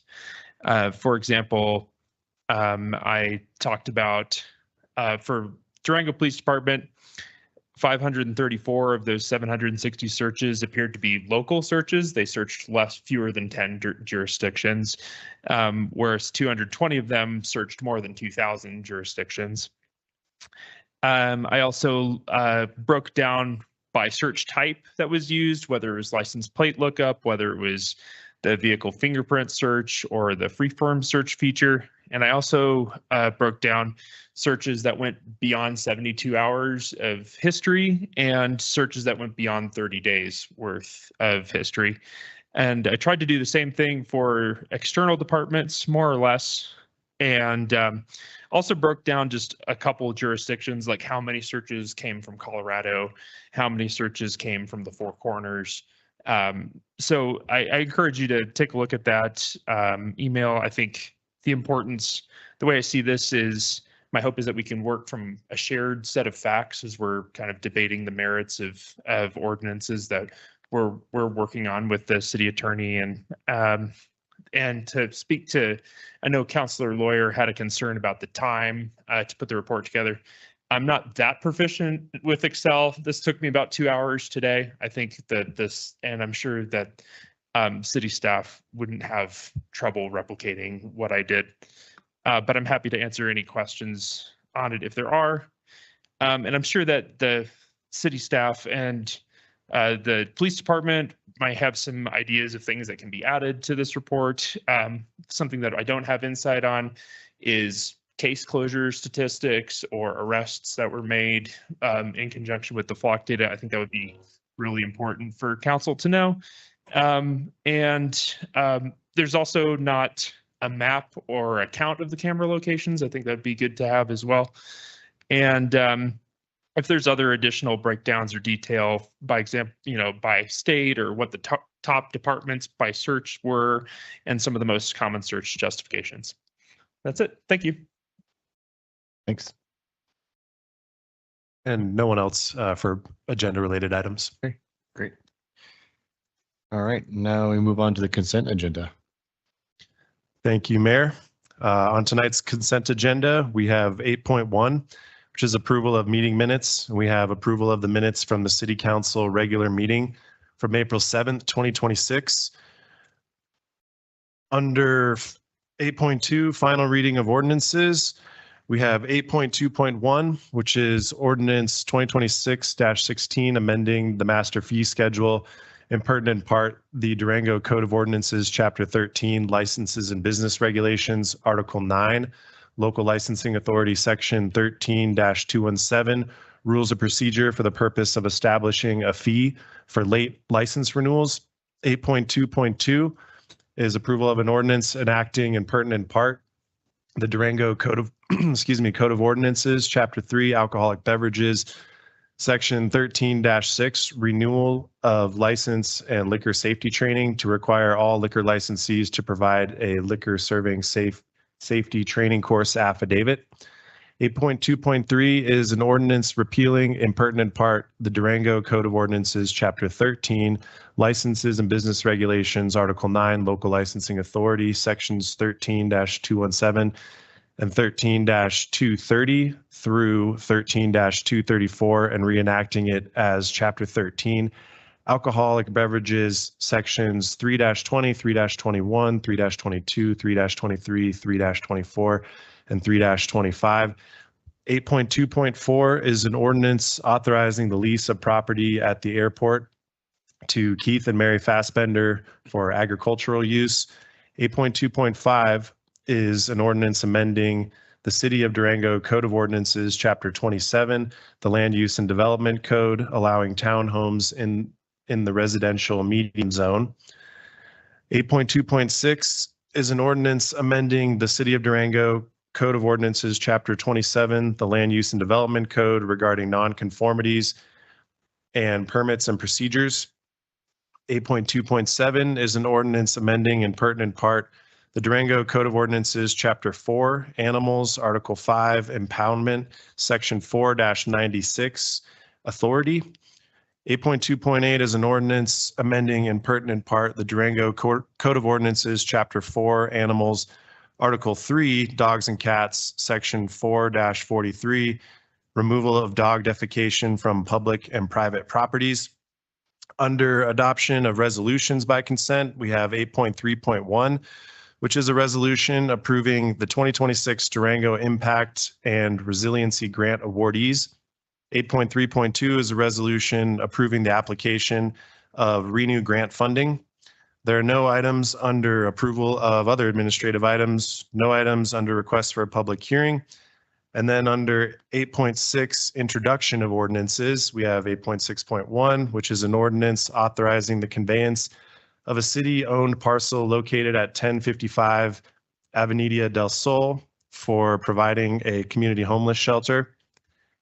8.6.2 is an ordinance amending in pertinent part the Durango Code of Ordinances, Chapter 24, Traffic and Vehicles, Article 3, Parking Administration and Regulations, Section 24-65, Authority for Immobilization and Impoundment. 8.6.3 is an ordinance amending in pertinent part the Durango Code of Ordinances, Chapter 24, Traffic and Vehicles, Article 3, Parking and Administration Regulations, Section 24-73, Presumption in reference to illegal parking. And then 8.6.4 is an ordinance amending the City of Durango Code of Ordinances, Chapter 27, the Land Use and Development Code regarding temporary signs, and there are no requests for excused absences. Great, thank you. Entertain a motion? Or are they, sorry, every time. Is there anything that anybody would like to pull from the consent agenda? Mayor, I'd like to pull 8.6.1 and 8.6.4, please. Make a motion to approve the consent agenda less 8.6.1 and 8.6.4. Second. Any discussion? Okay, get a roll call, please. Councilor Gonzalez, Yes. Councilor Yazzie, Yes. Mayor Woodruff, Yes. Mayor Pro Tem Lawyer, Yes. and Councilor Koso. Yes. All right, Councilor Koso. Make a motion first. Oh. Yeah. I'll make a motion to approve an ordinance authorizing or approve the introduction of the ordinance authorizing the conveyance of a city-owned parcel located at 1055 Avenida del Sol for providing a community homeless shelter. Second. Discussion? I just have one small question on the conveyance of the VOA shelter. There seems to be some language outlining that it would stay a community shelter, but I'm not sure I understand the benefits of handing over the land versus the risk of it eventually being sold. I know this is just an introduction. I just wanted to make sure that I threw that out there so that at second reading, we could have an answer to that as well. Sounds good. Okay, thanks. Great. Any more discussion? Okay, get a roll call, please. Councilor Yazzie, Mayor Woodruff, Yes. Councilor Gonzalez, Yes. Councilor Koso, Yes. and Mayor Pro Tem Lawyer. Yes. I'd like to make a motion for an introduction of an ordinance amending the City of Durango Code of Ordinances, Chapter 27, the Land Use and Development Code regarding temporary signs. Second. Sorry. Discussion? Counselor Koso. A similar situation here. I know we're coming up on a second reading, but the displaying of the temporary signage and banners has some concerns for me with the 28 days in between the banners rule. Particularly, I'm thinking around the holidays and then snow down activities. It seems if you've got a 28-day limitation that your banner can be up, you have to take it down and then wait for 28 days, that we might hamstring some of our businesses that are trying to do sales or special sales, I suppose, over the course of the holidays. So if things stretch out and work, I think the 28 days is fine. I don't have a problem with that. I do think that we'll get into trouble around Thanksgiving, Noel night, Christmas, and Snowdown. So would just like to have that addressed if we could as well. Great. Any further discussion? All right, can I get a roll call, please? Counselor Koso, Yes. Mayor Pro Tem Lawyer, Yes. Mayor Woodruff, Yes. Counselor Yazzie, and Counselor Gonzalez. All right, moving on to resolutions, 11.1.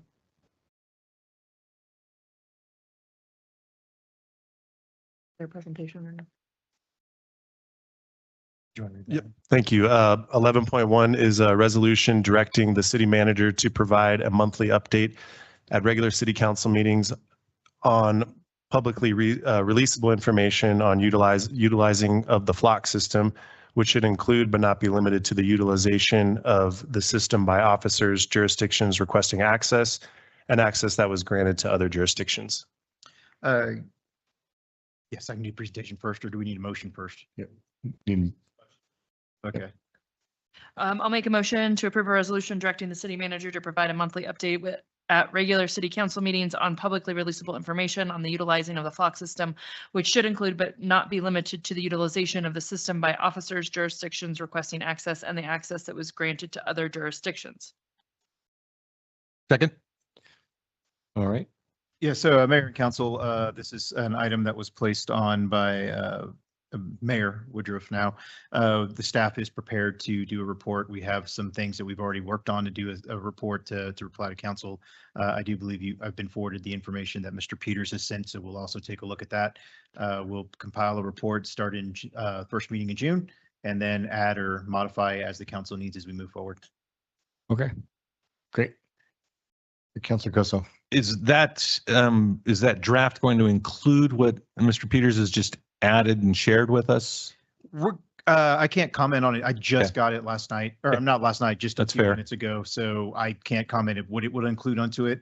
I would assume unless there's some sort of time consuming manner or reason, or maybe we have a more efficient way of doing it, that we would include probably the information that was in there, but without seeing it, I can't definitively answer that, but we'll definitely take into consideration. That sounds fair. I think there's also an element of how much time that the report might take on the police side of things, and certain elements of the report that might take more time versus less time. It'd be nice to have that kind of as a ballpark view as well. Great. Counselor Lawyer. Do you envision, I know we haven't done it yet, so do you envision it being a presentation at first and then maybe just in the packet as we go along, or how do you envision it? We would envision just doing a presentation until the council may say at some point that just keep it in the packet and move forward. Okay, so we can make that and just be like. Just Yes, we would. Me reading this is that we'll continue to do presentation monthly.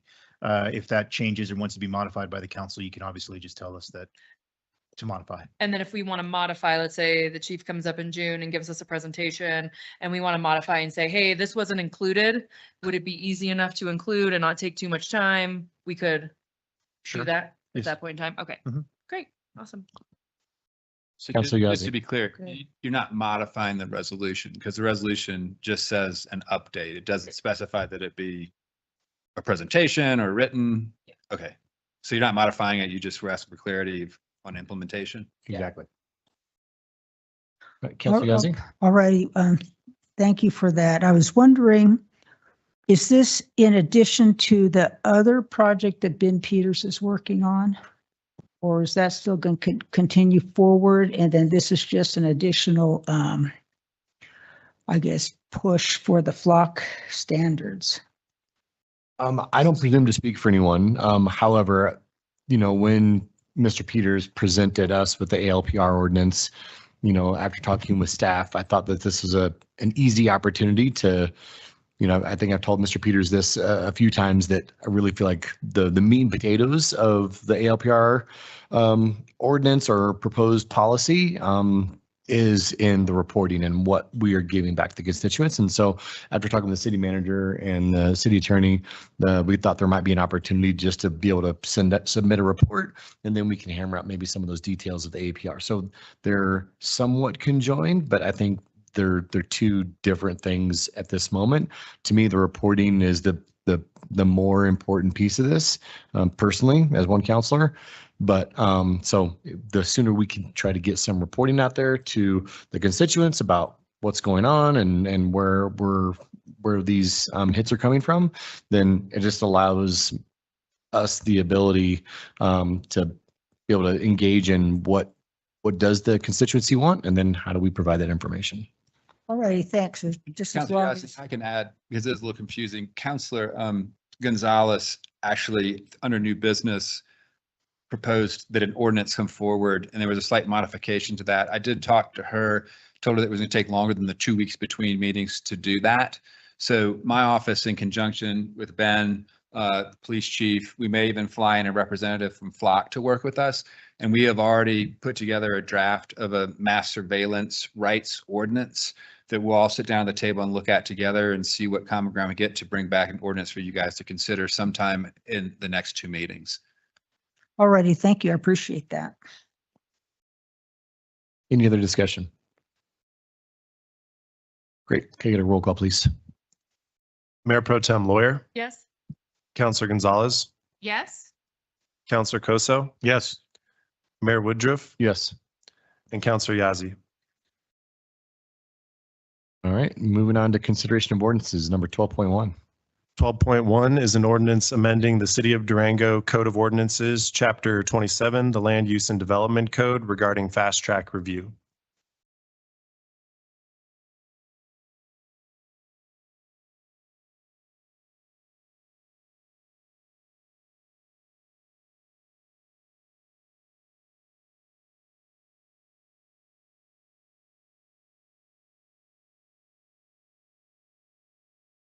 Good evening.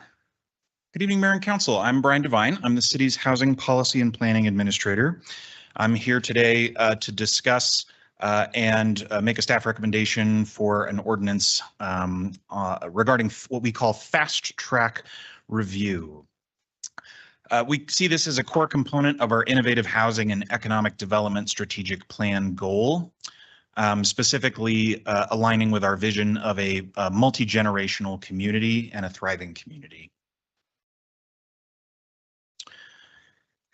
Fast track is the city's term for strategies to accelerate review of certain affordable housing projects.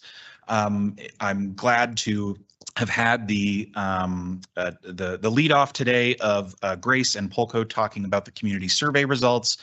5% of surveyed residents rated the availability of affordable housing and cost of living overall as good or excellent. That means 95% of those surveyed did not. Again, it's probably not surprising to council, but it is a good lead-in for us of why we're engaged in finding tools to accelerate the development of more affordable housing. Fast track is both a strategy in and of itself, a strategy that needs to work well with our other tools in our policy toolkit. It's also something that we started looking at because of Colorado's Proposition 123, which council has heard about from time to time, and which we'll discuss later. You can see an outline of today's presentation on your screen. Before I kick off, I just want to say this is going to be at times a technical and pretty detailed presentation. We think it's important for council to understand how this policy works, and there are some features that are going to be new additions to our toolkit. Normally, staff presentations just proceed, and then we have questions for staff at the end. With council's permission, I will pause at the end of each of the sections that you see on your screen just for clarification questions, if nobody objects to that. And then, of course, there will be the normal questions period at the end. The sections will be as follows. We're going to cover the theory behind fast track processes in general, as well as what the state requires of Durango in Proposition 123. We'll then cover our process to take those state requirements and recommendations and design a policy that we think will work best for Durango. Spoiler alert, that policy is a text amendment to Chapter 27, the Land Use and Development Code. So then, of course, we will provide the usual review of the proposed text amendment and make a staff recommendation. Let's start by considering the variables that can make or break any housing project or make projects more or less costly. We have, for example, characteristics of the land. Those could be physical characteristics like access and topography, as well as regulatory characteristics. What's the zoning? What are you allowed to build? What are the setbacks? What are the height limits? Things like that. Of course, we talk about infrastructure a lot. Infrastructure is easier or more difficult to access on different properties. There are market needs. Developers look at what will get them renters or buyers most quickly based on what the market needs. Of course, developers consider funding sources. This includes traditional investors in housing projects, as well as public and philanthropic funding sources for certain affordable housing projects. And then, of course, approval process and time to completion. The longer these projects take to come to fruition, the more cost can be sunk in them and the more cost needs to be recovered through rents or sales prices once the project is occupied.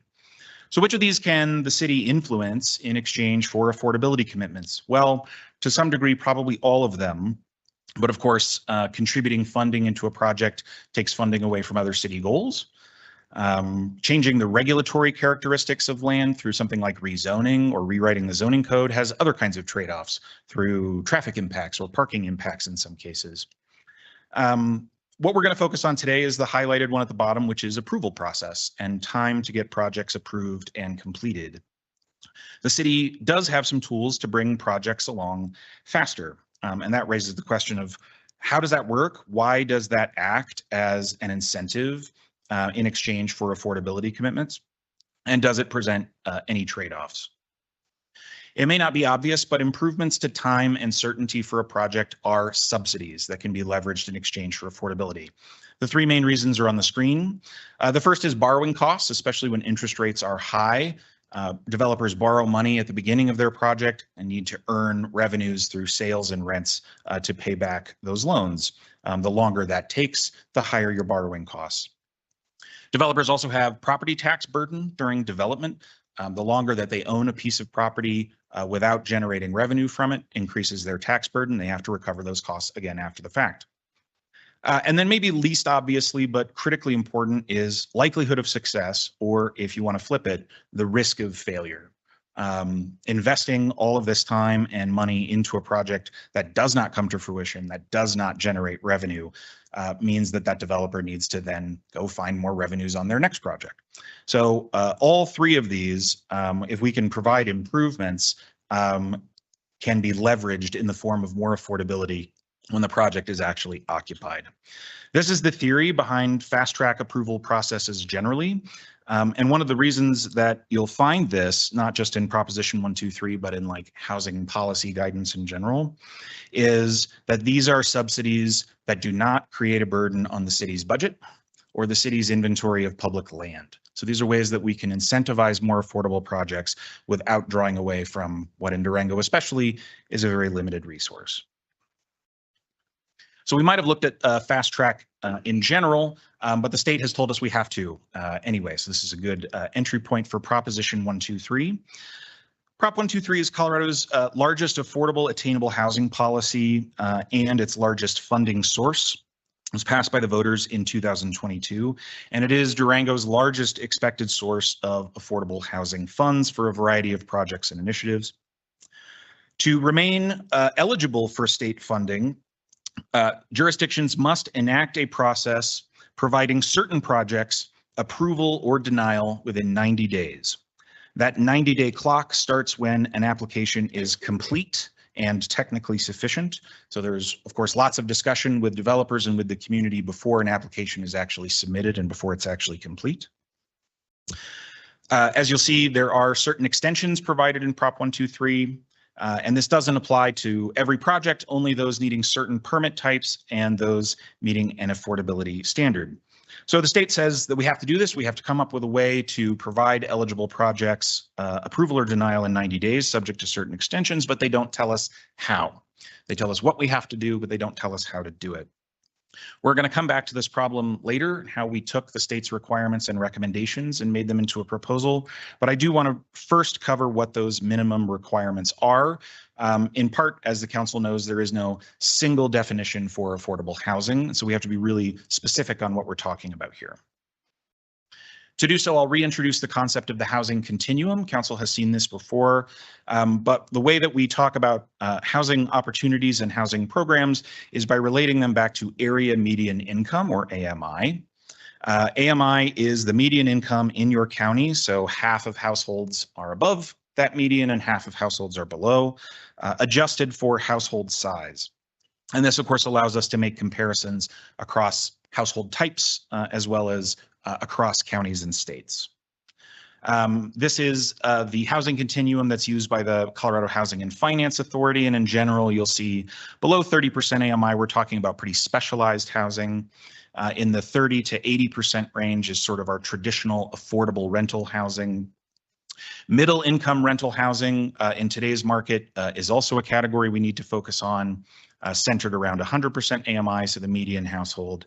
And then layered on top of these rental options are our home ownership programs, which in a lot of places go down as low as 50% AMI in some circumstances. I've given two examples just to relate this to La Plata County data. The median income for a 4-person household in La Plata County is $117,500.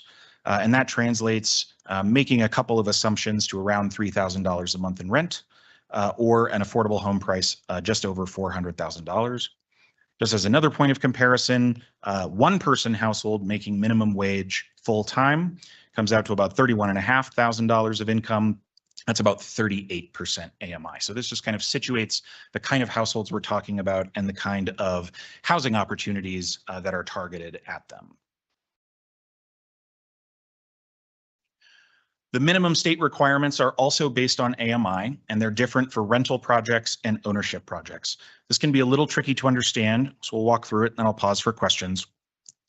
The minimum state requirements are for rental projects, if half the project, so half the units in this example project we're showing, are affordable to households at 60% AMI, then the project is entitled to fast track review, that 90-day review period.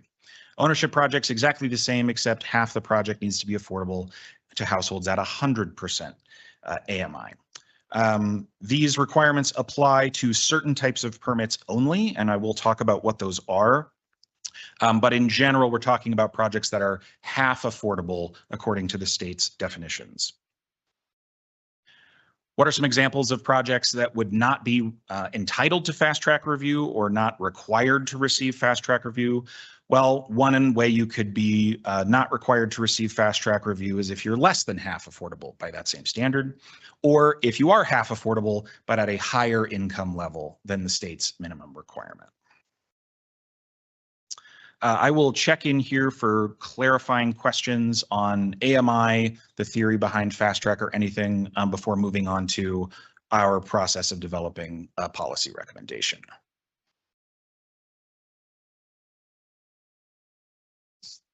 There a motion? No, not yet. So there's no presenting, you answered questions before. Okay. I did say with council's permission. I know. Okay. All right. I guess you could not do that if you want to. Do we need a? It's ahead of me. Okay. Perfect. Councilor Yazzie. Thank you, Brian. Okay, so I just want to be clear that this only applies to Prop 123 and not general development. Is that correct? Fast track review does apply to development generally. So the idea is any project that meets the criteria on this previous slide would be entitled to fast track review, regardless of whether it was funded by Prop 123 or not. So in that sense, it is a Prop 123 project, but it does not have to be funded by the state in order to qualify. Okay, thank you. Councilor Goso. Yeah, Brian, over the past 3 months or so, I've had about 3 conversations with general contractors. And one of the things that they keep talking about over and over again is predictability. Sure. Is that the same in your mind as certainty? That's probably honestly a better description of it, simply because the certainty that we're talking about is approval or denial, right? It is, and I do think that's important to clarify. This is not 90 days to approval. This is 90 days to a decision, subject to certain extensions. So predictability, certainty, those are both, I think, really good descriptions of what we're trying to tackle. Is there merit in putting that predictability word in there? It was surprising to me that all 3 of them had used it in 3 separate conversations. So I don't know about language that connects back to the folks who are dealing with some of this. Anyway. Sure. The actual the language in the ordinance that we've proposed talks about reducing uncertainty. Okay. I think that's essentially the same thing. All right. Thank you. Councilor Gonzalez. And so, Brian, this applies to rental or home ownership or multifamily, whether they're a duplex Correct. or 500 units. That's correct. There is no minimum unit count to be entitled to fast track review. There's no maximum unit count, no description of building form, location, anything like that. And again, the idea is to have this as an incentive to make all types of projects more affordable, regardless of where they're located, regardless of their size. If a developer can say, boy, if I can be in and out in 90 days in exchange for this affordability commitment, designed well, that policy would be very effective. And just for the city. Correct. We're not talking about county or any of the other municipalities. What we're bringing forward tonight applies only to the city and in the city code of ordinances. Bayfield and Ignacio have already enacted a fast track program, and I understand that La Plata County is working on it, but they have not enacted one yet. So the other 2 municipalities are ahead of us? In that sense, yes. Oh, that's interesting because they do have, well, I better not say they have more units, but I know they're building some, so I better leave it at that. Certainly, it's a good point. There are other hurdles in Prop 123 to access those funding sources, which also talk about providing certain numbers of units on that 3-year cycle that we've talked about before. What we have for you today is just the fast track component of Prop 123 compliance. Great. I'm ready to move on. Excellent. Great. Thanks, Brian. Let's move on to policy design. As we said, the state has given us those minimum requirements, which we've described, as well as a set of additional recommendations, but they haven't told us how to do it. There's wide latitude to craft policy that works for Durango, and we've gone through a pretty rigorous process starting in the fall of 2025 to tackle this problem and come up with a proposal for you. This is a description of some of the major steps, research steps that we engaged in. The first question, as might be obvious, is to assess the current approval process. Are we already providing these approvals in 90 days? How far away are we from a 90-day approval process? I wish I could give you a simple answer to that question. There isn't a simple answer to that question, in part because of all of the extensions that are allowed in Proposition 123. But generally, a lot of our projects, especially larger projects, are going to take longer than 90 days. So then the question becomes, well, how far away are we and what kinds of changes do we need to make? Are we talking about just a change to our procedures to try to accelerate these in various ways? Are we talking about changes in documentation where we might be meeting those standards, but we can't prove it? Or are we actually talking about changing the standards of approval? For lots of cities, that's what they had to start with, to say there's no way that we can provide an approval or a denial in 90 days because we have all these steps and we actually need to simplify the process itself. For example, removing public hearings, taking things away from city council and giving them to their equivalents of our community development commission, things like that. What we found in our research was we need a combination of procedures and documentation. We do not need, and we are not recommending any changes to approval standards or approval bodies or public input opportunities. That was literally where we started this investigation because that would have led us down a very, very different road, what we've done over the last couple of months. Second, what we did is review what other cities were doing.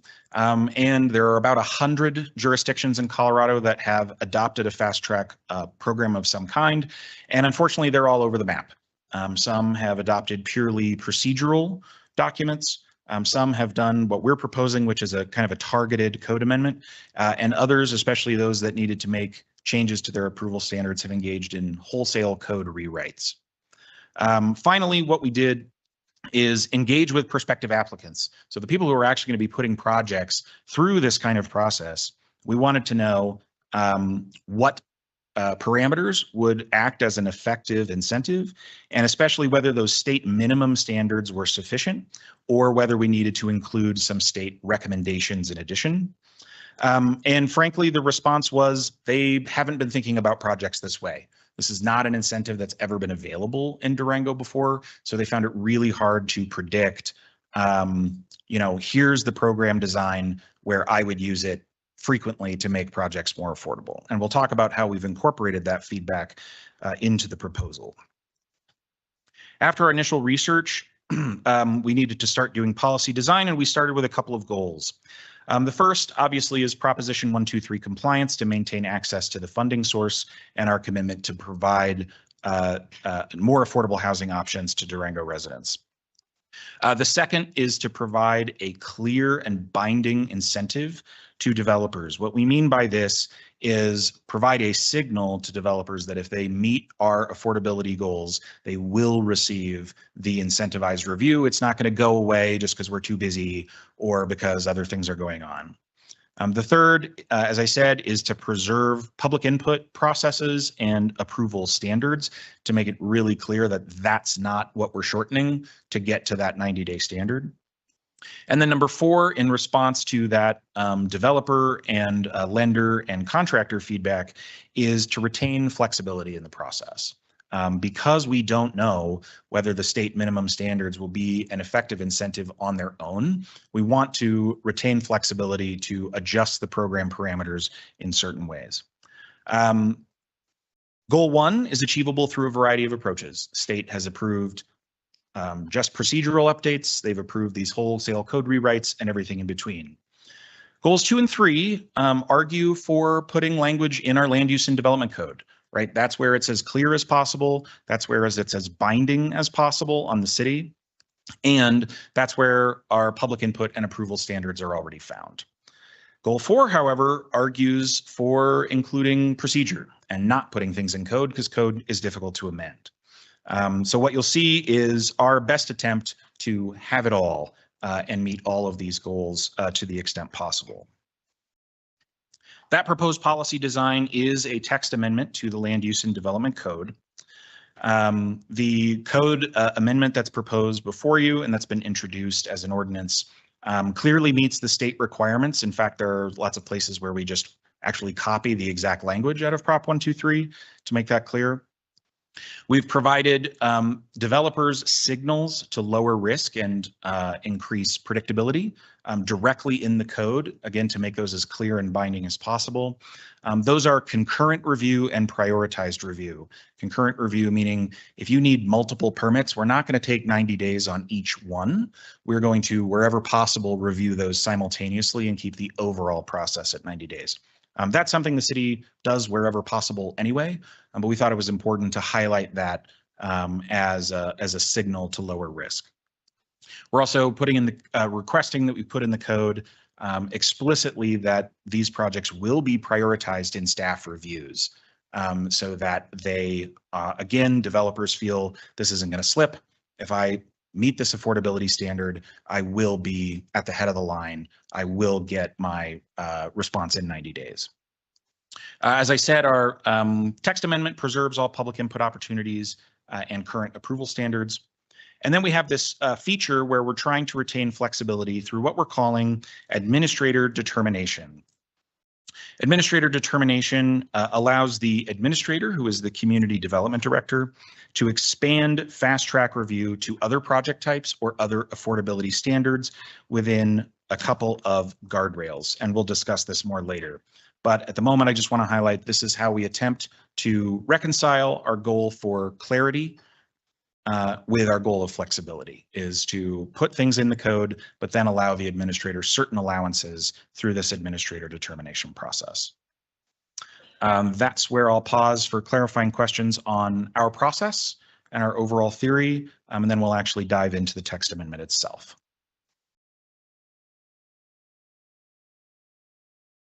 I'll go ahead and start, Ryan. So to apply for fast track review, is that something that the developer, kind of walk me through like the genesis of somebody bringing something to your office for this, fast track review or affordable housing?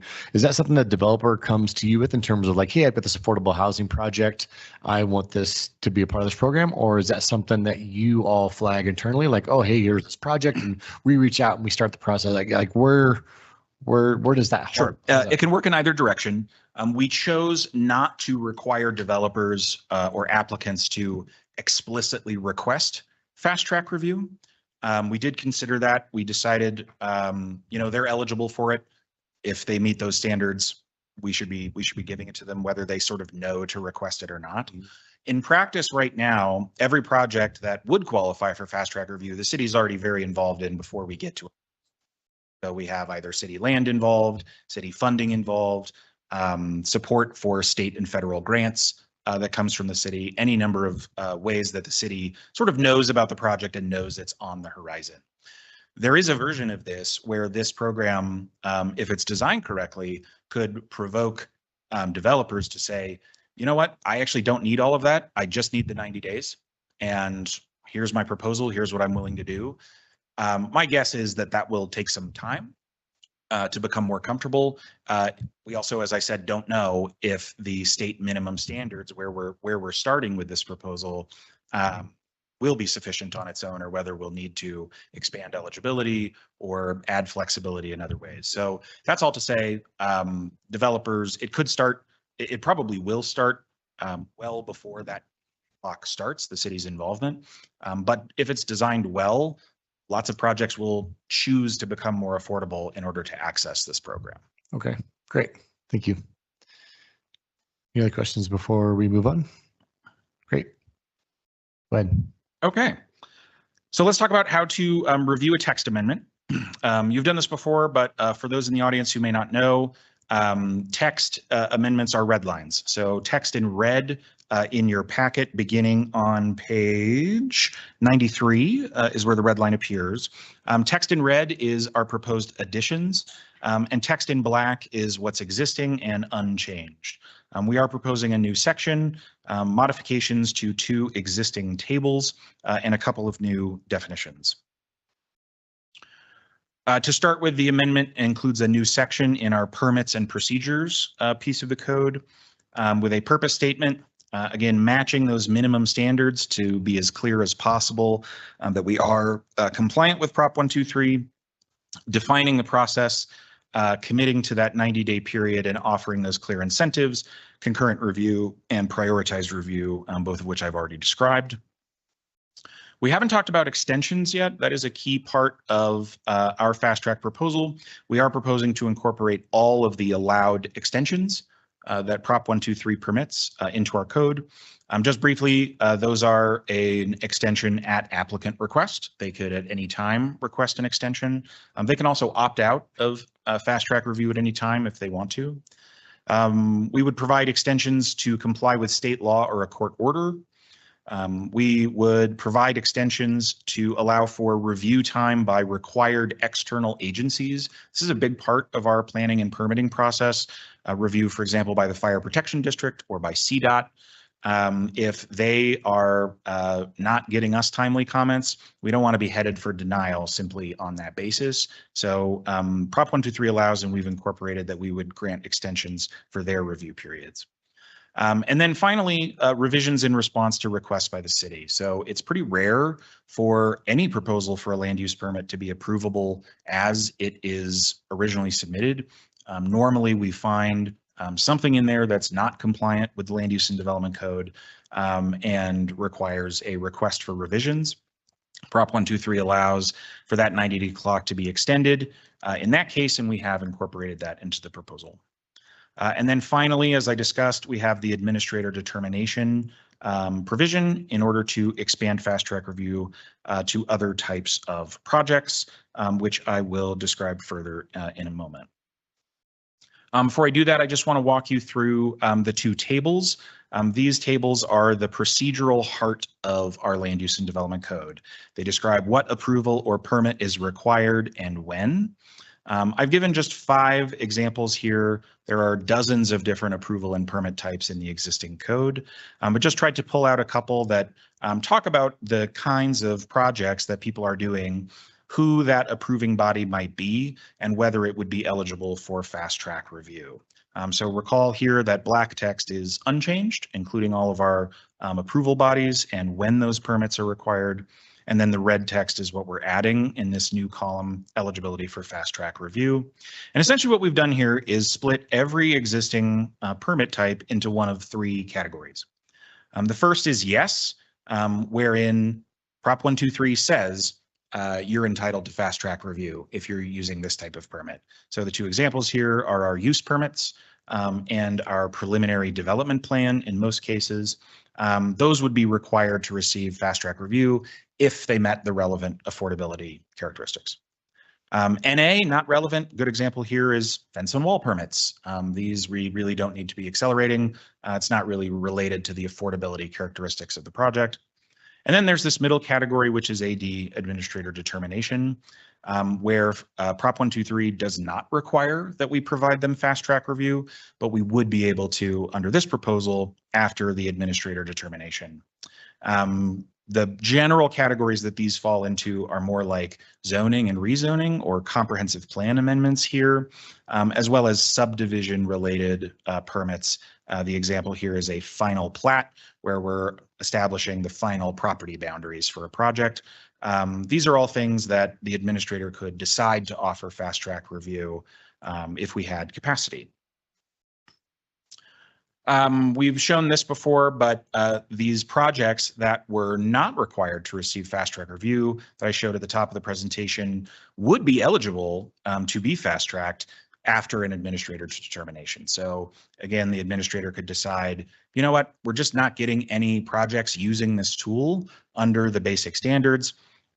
What if they were fast tracking 30% affordable projects instead of half affordable projects, or projects that were affordable at a different definition of affordability?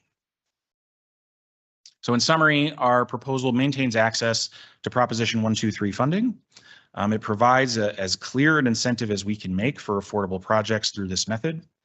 It preserves all public input opportunities and approval standards, and it retains flexibility to match this tool to the housing market and to our identified needs in the housing needs assessment. I didn't say this out loud earlier. The guardrails around administrator determination are that we have the capacity to offer additional projects fast track review, and that administrator determination, whatever those characteristics are, serve an identified city plan or policy. Our process so far, as I said, we started back in the fall, but we have brought text forward beginning in January and February to Community Development Commission, as well as I said, giving our applicants a chance to weigh in on how they would use this tool. We did submit this text to the state, not this exact text. We did make some changes in response to courtesy review, but we did get a courtesy review from the state where they've said that our proposal would comply with Prop 123. As you'll see, there will be a required compliance review, but we think that'll be pretty smooth. March 23rd was the CDC's public hearing on this topic. There was a robust discussion and then a unanimous recommendation of approval to City Council. The ordinance was introduced here on April 21st. Today is May 5th. Consideration of the ordinance and our staff recommendation. Final reading, if you concur with our recommendation, would be May 19th. And we are proposing a delayed effective date of June 30th. This gives us more time for that required state compliance review and certification, as well as some additional staff training and some minor updates to our permitting software, OpenGov. With that in mind, we've talked about how we believe this aligns with the comprehensive and strategic plan, but text amendments to the Land Use and Development Code have specific review criteria. First, that the proposal supports adopted plans and policies. Second, that it's consistent with the rest of the Land Use and Development Code. Third, that it furthers health, safety, or general welfare of the community. And fourth, that it provides for community benefits, such as improved social or economic conditions or opportunities. A full discussion of this appears in your packet. But in short, we do find that the proposed amendments meet all applicable criteria as well as our policy goals that we shared at the outset. Public comments have been made both at the Community Development Commission public hearing and in writing. As of today, we've received no public comments where council has not already received the comments or where they were not preserved in the Community Development Commission minutes. As I said, CDC unanimously recommended approval of this proposal on March 23rd. And as I've mentioned, we find it meets all applicable criteria. As a result, we do have a staff recommendation, which is via motion that you approve the ordinance amending the land use and development code as shown in Exhibit A, and it appears on your screen. With that, I'll be happy to take questions on the text itself or really anything in the proposal at this point. Move to approve an ordinance amending the land use and development code as shown in Exhibit A regarding fast track review with the finding that the amendments conform to the applicable review criteria within the land use and development code. Second. All right, discussion, Councilor Gonzalez. So thank you all for all your work on this. And, you know, I think the challenging part is when we don't actually have a project that we're approving, right? There's no, sometimes it's almost easier if you say, hypothetically, we have, you know, Durango developers. They're trying to buy, you know, lot A, and we gave a couple examples and said this would make it eligible for fast track. Because currently there's no projects pending, right? There are projects that we're tracking that we would expect to take advantage of fast track review. Again, those are city public-private partnerships where the city's already involved. So we're been working on them for quite some time. It is the case that when we present policy to you, we can sort of come up with example projects. We want to be careful about applying them to specific projects that would be the subject of a council action later. But that's to say there are, we do expect our city public-private partnership projects to be eligible for fast track review if it's in place when they're applying for, you know, land use and building permits. I would be happy to talk through any other characteristics of, you know, a possible theoretical project if that would be helpful. But I agree, it's very difficult to talk about these, you know, percentages and things like that if we don't have a specific project in front of us, but that is the nature of housing policy, for better or worse. And so I guess my one further question, there's a possibility, a potential that a project comes before us, the city and the council, and the community does not support the project. Certainly. And we would then not implement the project. Just because we have a fast track doesn't necessarily mean we get more projects. Correct. Doesn't necessarily mean that it's a fast track policy. It's not necessarily, or I mean, I think you're calling it fast track approval. Is that fast track review is the term we've said. Review is the term that we're using. Okay. And I know I fully support the ordinance that's being presented and the reason why we would do it. We know that nothing can kill a project like time, and things change and attitudes change and interest rates change. Sure. So this helps move it along quickly. Is there any time limit to breaking ground?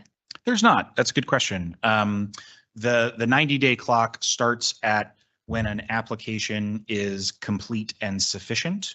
And these are terms in the existing in the land use code. And the requirement is that the project receive approval or denial by whatever body provides that approval or denial within that period. It's quite frequent to take your approval and have a few outstanding things that you need to work on. We explicitly allow for approval with conditions as part of this proposal. So that's, again, something that is pretty common for actual development projects is to be approved with conditions.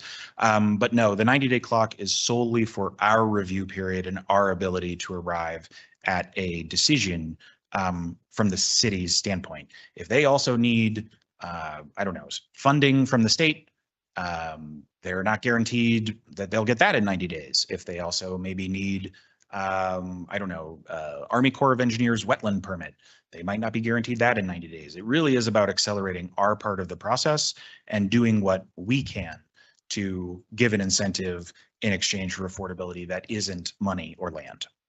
Okay. Okay. Thank you very much. Thank you for all your work. Great. Councilor Lawyer. Yeah, thanks. First, I want to say thank you for all the work that went into this. Clearly, staff, legal, working with the state requirements, the CDC went through a full process with it. I know it was a long process, and I appreciate all the hard work from all of staff. For me, it comes down to can we improve how we function as a city without compromising the integrity of our process, and that it's clear that you've really worked on that and really dialed in, making sure our public process is still there. I do want to say, I know a comment was made about how the other organizations already have something like this in process because they have projects, but we've had projects that would have fallen into this, correct? Like Residents of Durango, Sparrow could have fallen into this. The Twin Buttes project potentially could fall into this. There's lots of projects that Durango's done, correct? Yeah, there are a lot of projects that would have been eligible. I don't want to say a lot. There have been 1 or 2 projects a year that would have been eligible for fast track review if it had been available. Great. I want to make a comment that I think it's important that everyone understands that it does all of this without changing approval standards, without removing public hearings, and without bypassing council, because that is a lot of what we've heard in emails and concerns from constituents. And so I want to be clear that that is correct, right? All of those stay intact. Very much so. As I said at the outset of this process, that was the question we had to answer first. Are we looking at changes to those standards and approval bodies and public input opportunities, or are we looking at something that's more procedural and related to guarantees and documentation? It is the latter. The CDC public hearing, we went through the proposal almost line by line, showing what was in red and what was in black and unchanged, just to confirm for the commissioners and for the public that there was no change to those approval standards and no change to the approval bodies, no change to public input timelines and processes. And that is true. Because there's a potential of a project that could potentially be in coming up as an affordable housing project if it goes that way, that is in a neighborhood that has lots of public engagement. And I would hate for it to be said that because it's a fast track project, we didn't have good public engagement. And so I want to make sure that that stays intact. We certainly agree with you. The other thing I'll say about that is, especially when the city is involved as a partner, either because there's city dollars or city land involved, most of what we're doing is before that 90-day clock even starts. This is 90 days for the land use approval process only, not for city budget contributions, anything else that might come to council, conveyance of city land or leases of city land. None of that is covered by fast track. It's purely for the approvals that they need in the land use and development code. That's all to say, I'm sure there will be projects where people say, you know, I didn't get a chance to weigh in on that, or I didn't know that that was happening. And all I can tell you is that that happens already quite a bit. So this 90-day timeline, obviously that comes into internal processes, and correct. We believe that we can do our job and do it well and get it done in the 90 days. We can. I expect us to be heavy users of the available extensions. That's to be expected, and that's why they're there.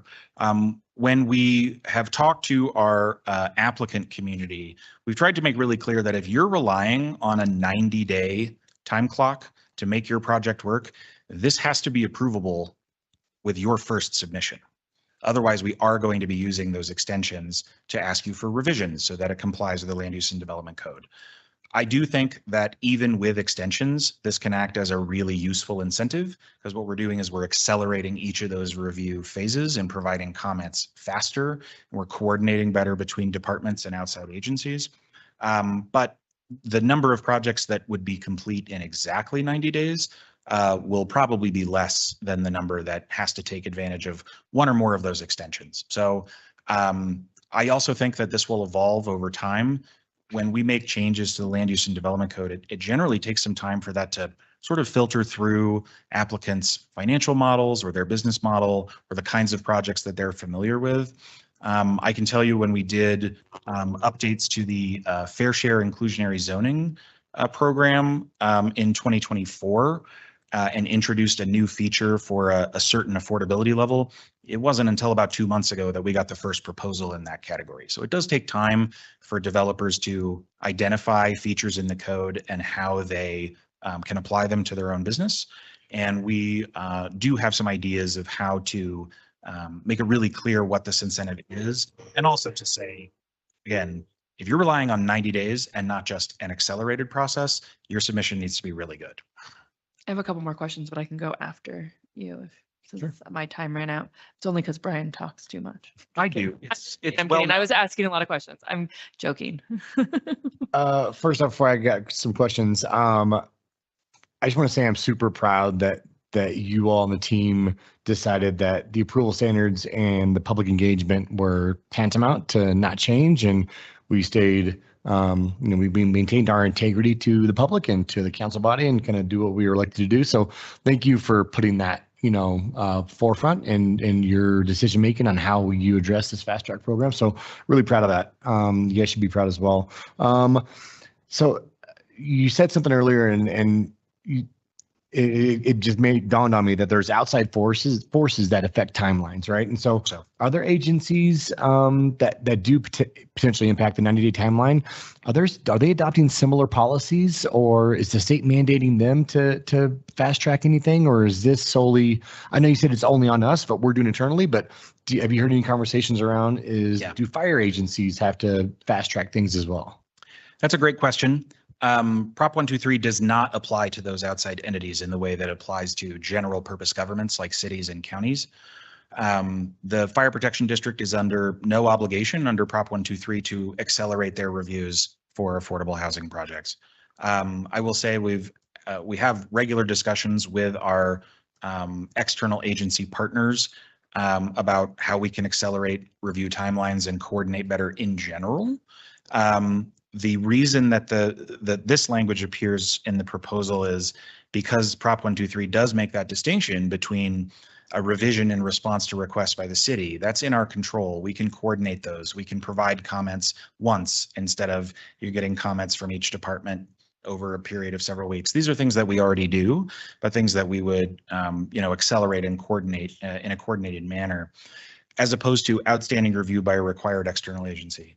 If it takes Colorado Department of Transportation 6 months to approve your access permit for your project, that is outside the city's control, and we would document that we're providing an extension in response to review by a required external agency, but that's not something where we can command them to accelerate their review. That's why this distinction exists. I do think Durango is actually a pretty great example of where that coordination already takes place on a regular basis. The first meeting I went to about fast track, the state said, and if you don't have a development review committee, you need to make one. This is where you get all your agencies in a room, you're coordinating your comments, so you're not providing conflicting comments back to applicants. And I wrote that down, and I went to Daniel Murray, the planning manager, and I said, how about development review committee? And he said, Brian, that's tomorrow. We've been doing that for years. So Durango is actually a leader in coordinating, probably because of the mix of services that the city does and doesn't provide. Right, every city is different, but that does mean that some of our partners, we're going to be more on the documentation side, and others will be more on the coordination side. If that helps answer your question. Great, yeah, perfect. Thank you. Last question: if we ultimately approve the code amendment, does your team have to submit the revision to the state for approval, or is this just what we do and then we're good to go? Or will we see this potentially come back to us per state review? Oh, it's possible. So in order to be deemed compliant with Prop 123 and continuing your eligibility for those funding, the state does need to certify whatever fast track policy you adopt. So we will submit hopefully what council approves for compliance review. Because we've already gone through courtesy review, we think it's really unlikely that they'll provide us any required or suggested changes. It is theoretically possible. And then, yes, we would bring back an amended version because, again, one of our goals is not just let's have a policy. We want to have a policy that state rules. Okay, perfect. Thanks so much. Councilor Lawyer. Yeah, I just have two more quick questions. You mentioned that the fast track applicants will go to the front of the line. Will that impact the timing of all the other applicants, do you anticipate? Like, are we just shifting our time to other things now? It is possible.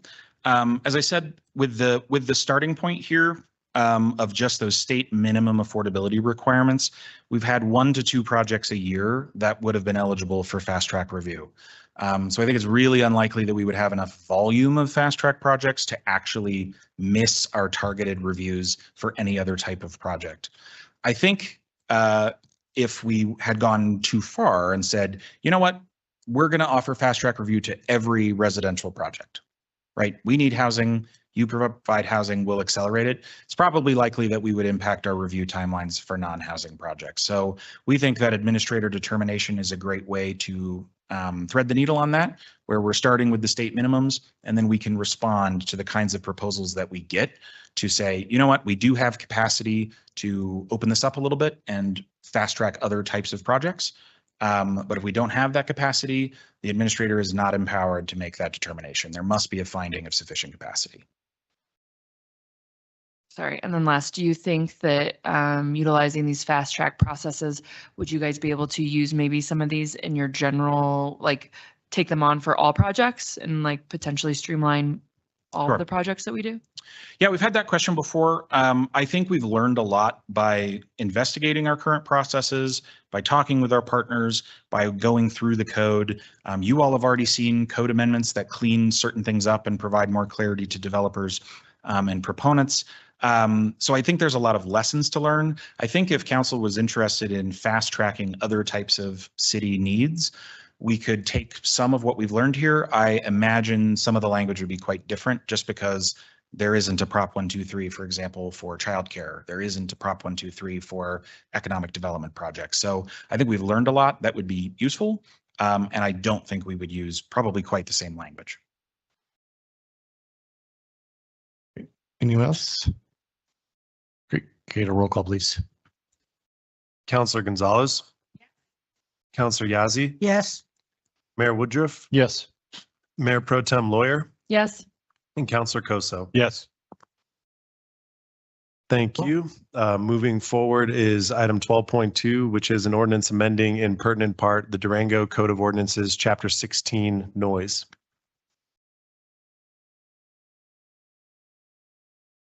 Go an explanation first. Well, I don't know. Do you have a presentation or I can make a motion? I have a presentation on the next one. Okay, I'll make a motion to approve an ordinance amending in pertinent part the Durango Code of Ordinances, Chapter 16, noise. Mayor and council, you recall that. Second. You don't know your own rules. No, it's late. You guys are wearing me out. Council and mayor, 12.2 is an ordinance that simply makes our noise ordinance comply with the new Colorado Supreme Court decision out of Salida. Not to be confused with your amendment last month, which just took out a provision of our ordinance that was illegal. This one specifically sets decibel levels at different zoned areas of the city and sets an approved standard for the chief of police to issue permits to deviate from the decibel levels in the zones. Any discussion? Seeing none, can I get a roll call, please? Counselor Yazzie. Mayor Woodruff. Yes. Counselor Gonzalez. Counselor Koso. Yes. And Mayor Pro Tem Lawyer. Yes. Thank you. And the next item is 12.3, an ordinance enacting in pertinent part the Durango Code of Ordinances, Chapter 24, Traffic and Vehicles, Article 3, Parking Administration and Regulations, Section 24-82, Parking Prohibitions for Recreational Vehicles, Trailers, and Crafts, and amending the master fee schedule. Let me start by apologizing that the presentation was not in the packet when it went out. Through the one-on-one meetings, we discovered that there was some concerns and we wanted to avoid any confusion about what this particular ordinance amendment was doing. So we put together a presentation late today. So this is an ordinance enacting in pertinent part, amends Chapter 24, Parking Administration and Regulations, Section 24-82, Parking Prohibitions for Recreational Vehicles, Trailers, and Crafts. It affects the safety and quality of life. Purpose is to establish a way to enforce the existing LUDC provisions. It expands the list of recreational vehicles and equipment affected, and it limits the parking of vehicles in public areas 24 hours a day within a 7-day period. And what's important to understand is what is in parentheses there. This is a refinement of the LUDC prohibitions. Several months back, you had a presentation from the deputy chief about parking enforcement. He was concerned that there was not a fine schedule, and essentially whatever was on the books was not enforceable. That conflict or confusion came from the fact that the prohibitions were found in the LUDC, which is the Land Use and Development Code, and not specifically in our Code of Ordinances, the chapter that I just cited on the last slide. So essentially what this is doing is this is reconciling the prohibitions found in your LUDC and your code. These are the LUDC provisions, which have been in effect for dozens of years that are affected. I won't read through each one of those unless you have questions about them. One specific thing that had to be amended was the definition found in the LUDC for recreational vehicle. The new ordinance makes a specific definition, which includes a more specific description of each one of those things. So again, we took the definition out of the LUDC to recreational vehicles, and we expanded them to the actual enforcement that we understood the council would like. Again, the deputy chief had presented the fact that there was not a fine and fee schedule. What this slide shows you is exactly how that fine and fee schedule will work. What's important is that, well, it's all important, but what's important is what's below. Prior to this amendment, and this is what I tried to explain when the deputy chief presented, there were fines and fees in place, but they're found in section 1.16, which is the general penalties, which is a $2,650 fine or imprisonment up to 364 days. That's a little bit ridiculous for parking violations of a boat or an RV, but that is what we had. And when that exists in the code, that means that it has to go to the court or go to the judge for that to be determined. So in order to cite anybody, the police would have had to write a citation into court, and then Judge Margerson would have to look at it and kind of decide what to do. So we felt it was our obligation to present to you a fee structure and a fee schedule that fits with parking enforcement. And that's what's proposed in the ordinance. There's a 24-hour period where someone's given notice before any fine is issued. After the 24-hour period, there can be a $50 fine. If the same vehicle is a second offense, it's a $100 fine. On a third offense, it can go to $250, and then immobilization and impoundment come into play. So this did come from my office. It's what we believe to be a reasonable progression of enforcement. And again, we are a complaint-driven city, so we're not going to go out and do sweeps. These are all complaint-driven. This is how this fine and fee schedule would be implemented if we got a complaint. We would go out and investigate at that point. Of course, if you guys directed a sweep, we would do what you told you, but currently we are a complaint-driven community. Exceptions, and this is deliveries, that's kind of technical stuff. Where it doesn't apply is pretty obvious. One of the concerns brought to us by some of you was the fact that under the old ordinance, vehicles could be moved a relatively short distance to avoid enforcement. So we've changed that, and we've expanded that to a certain area. And of course, to be compliant, it can be no less than 72 consecutive hours. And there's your recommended motion. Make a motion to adopt an ordinance enacting in pertinent part the Durango Code of Ordinances, Chapter 24, Traffic and Vehicles, Article 3, Parking Administration and Regulations, Section 24-82, Parking Prohibitions for Recreational Vehicles, Trailers, and Crafts, and amending the master fee schedule. Second.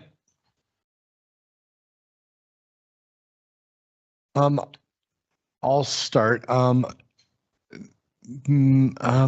Sorry. Mark, whenever you say, you just said that we could direct staff to do a sweep, is that one counselor or is that the will of the council body? That when I would say that, I mean, it's the council as a whole. So no, I mean, we'll learn tomorrow that no counselor by themselves can do anything like that. But if the council were to adopt a policy by majority vote that they wanted to sweep them, they could do a resolution to direct the city manager to implement that. Okay. I think just kind of, if I could add a caveat to that, I think it's more from a policy level. Like if it's like, we would like to see this enforced more often, we're seeing it too much, we'd like to see these things brought down by a certain percentage would help. Instead of Gotcha. us specifically directing how you're more, you're giving us the goal. Yeah. And we would then develop a plan to do that. But right now, as Mark said, is correct. We are more complaint driven in our enforcement than we actually are out there proactively enforcement. Okay, great. Thanks for the clarification on that. So I've made it known that there's some hesitation on my part for some of this to go through. You know, many of us moved to Durango because of the access to the outdoor amenities, like the Animas, like Night Horse, public lands, camping, that sort of thing. And part of that recreational access comes with vehicles that enhance our enjoyment of these assets. We're an active community rooted in outdoor recreation in and on public lands. To me, I want to be able to ensure that we preserve the identity of that and also not too harshly penalize those that are acting within the spirit of this ordinance. I think that 24 hours of parking your RV or boat or craft over a week is too short of a time frame to allow for someone to get their vehicle from storage, park it on a Thursday, pack it, get ready, leave on, after school or after work on Friday, recreate on the weekend, come back to Sunday to unpack, leave it Sunday night, and then leave it and then take it back to wherever they're going back on Monday. To me, it seems more feasible to make the allowance for a 72-hour window, 3-day window in a 7-day period for families and folks that want to enjoy the outdoors, to hit the lake or river. And I'm also overly concerned that this ordinance could potentially be weaponized in neighbor disputes, but I also see the need for some sort of mechanism for the bad actors who take advantage of this, fairly lenient system. So I understand that we need something to be able to enforce, the people that have 6 trailers in front of their house and they're running a business from their personal home, to be able to give us a mechanism to hold them accountable. But I also don't want to penalize too harshly the people that just moved to Durango and want to enjoy the outdoors. So I don't want the code or ordinance to overtly impact the character of our town and why we've chosen to call this place home. In my mind, we need to balance the practical with the spirit of recreation in our community. So I would like to, maybe make a friendly amendment. Would you accept a 72-hour window over 7 days instead of 24? Yeah, I'll accept that friendly amendment. Yes. Should we wait till everyone has time to talk before I accept it or no? No, if you Okay. accept it, then it just becomes the ordinance on the floor as amended. As amended. Okay. Yes, I will accept. Do we need a second for the amendment? No. Okay.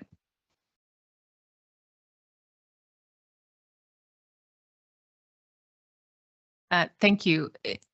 Are there other ordinances that are complaint-based? Other ordinances that, Are complaint-based? so this ordinance isn't complaint-based. That is a general comment that I was making on the balancing act that Councilor Mayor Woodruff, I think, was just describing, is that he's absolutely correct. This could be weaponized. But generally, we live in a community where we are complaint-based on enforcement. And that's different because you and I have both lived in communities where things are not complaint-based. They're more politician-led or they're more policy-led on enforcement. So this was just simply a matter of getting on the books the proper enforcement technique with the reasonable fines, the regional schedule, not requiring people to go to court. And that was just a reminder that this is not something that once this passes, if it passes, that things are going to change dramatically. If someone parks their vehicle in front of their neighbor's house and they don't have a problem about it, they don't complain about it, we're generally not going to go out and do anything about it. And that's just an attempt to maintain that culture that I've heard some of you describe. Okay. The answer is yes. Right. There are lots of That's what I'm ordinances. getting at. That is always gives me pause when things are complaint-based and not universally enforced. Sort of like what we had this morning about the speed limits. I thought, everybody's going to support an ordinance that's easy to enforce, like speed limit, right? There's no questions. You can put a radar. You broke the speed limit, you get a citation, right? And so the vagueness sometimes gives me pause. I like the 72-hour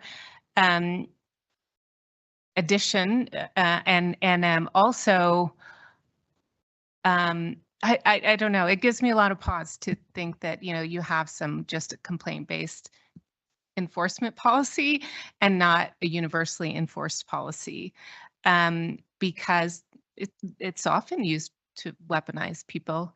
And so, I realize, I think this came up a number of times. There had been, right, it was brought by the council a number of times that this is a concern. So anyway, I guess ultimately I support it. I wonder how we get away from that model of being complaint-based and not just following what the ordinances suggest. I think So- that's, if I can add some clarification, the complaint-based model is what we would standardly do. It's not a policy. If there's an ordinance on the books, we're going to enforce it, but we're not out there patrolling the streets 24/7 looking for these parking violations. So I think that's where Mark's trying to go, that there are other communities that they say, you know what, this is a big issue in our this area. We're going to staff up, and we want staff Monday through Friday, 8 to 5, going by and writing citations on every RV that they see. We don't generally do that with our enforcement side. Are we out there patrolling? Yes. But are we out there, we're hammering on these things? No. Most of the time when parking like this goes by, it's usually going to be complaint based. The neighbor saying, hey, there's been this RV out in front of my house for 3 days. We would like you to do something. Those are normally what we're going to go to and see. If our officers see something that looks obvious, they would absolutely enforce the orders. It's more of a style than it is, I think, a philosophy that we don't enforce ordinances. It's just on how we do it. We wouldn't be justifiable by saying, we're out there Monday through Friday, 8 to 5. This is what's on number 1 on our list, and we're going through it. Most of the time, it's going to be complaint based. I would point out that as our ordinances move more towards public safety, they become less complaint based.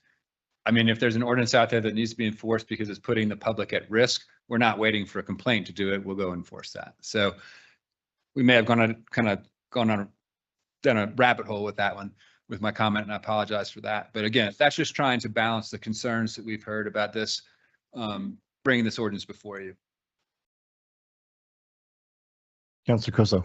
Yeah, I think this issue is more dominant in the older neighborhoods. We've just got more density in the older neighborhoods. And so an RV that's taking up a lot of spaces or parked right in front of a house that's only, 20 feet away becomes really more of a nuisance issue quicker than it does in neighborhoods that have got more room around them.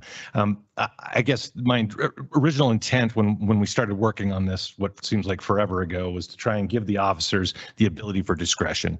They can determine if this is weaponized. They can determine, I think, if this is something that they need to be harder enforcing or lighter enforcing. And so the lack of the ability for them to be able to sit there and say, you can't just move it 25 feet is critical. I don't think we're arguing that point. I also agree that it should be a stepped up thing. $50 is the heads, I bet almost everybody gets a warning before they get any kind of fine associated with it too. So I'd rather see it at 24 hours just to give them maximum flexibility. I do think that this affects the older neighborhoods more than neighborhoods that just have more room around them. And I always love giving the officers the discretion, because I think each of these situations is unique and they've got the ability to be the best judge of what should be implemented at any given time.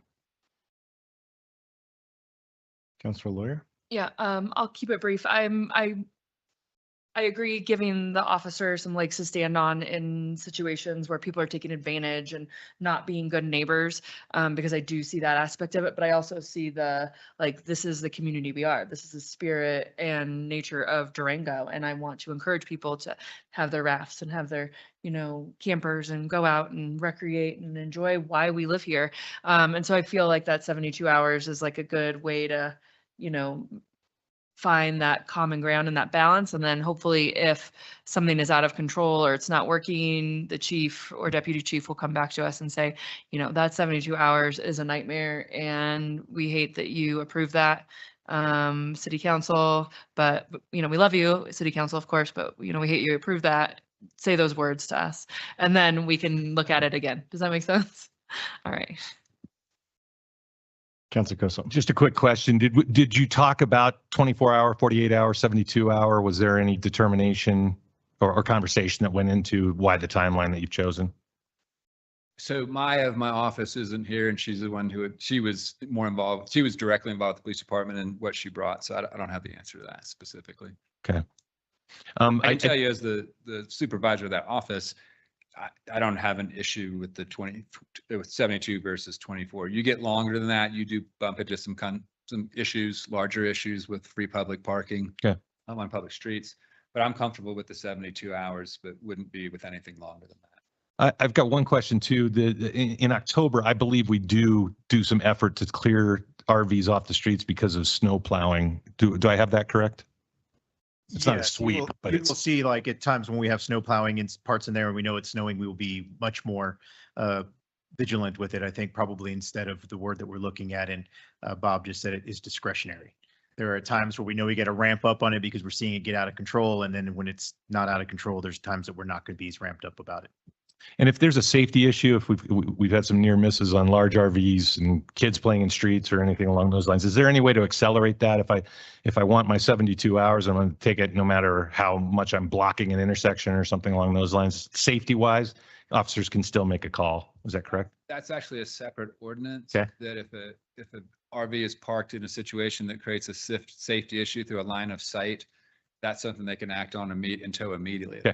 Is it immediate or is it 24 hours on, like if someone's parked on the railroad tracks? Immediate, yeah. Right when that train comes through. Yeah. Yeah. Well, no, that actually didn't, yeah,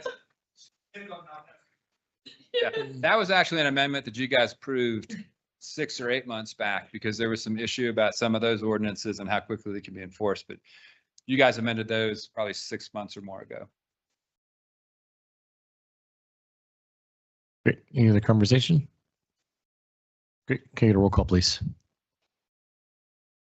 Counselor Koso, You would ask me first, wouldn't you? Yes. Mayor Pro Tem Lawyer, Yes. Mayor Woodruff, Yes. Counselor Yazzie, and Counselor Gonzalez. Thank you. Go ahead, buddy. Next item on the agenda is public comment on city matters not under consideration tonight.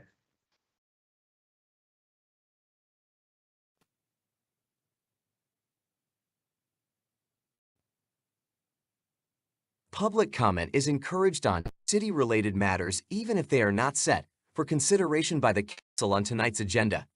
Please begin your comments by stating your city-related topic, your full name, and if you are a resident of the city of Durango. Make your comments directly to the council. Do not expect a response from the council or staff. Comments are limited to 3 minutes per person unless modified by council. Unused time is not transferable to other speakers. Comments must be specific to city matters. Profanity, hate speech, personally derogatory remarks, or other speech that is disruptive to the meeting will be ruled out of order by the chair, and any remaining time will be forfeited by the speaker. Exceeding the time limit infringes on the rights of others and is out of order. Only a majority vote of the council can modify time limits. Please note, you must sign up prior to the mayor calling the item on the agenda.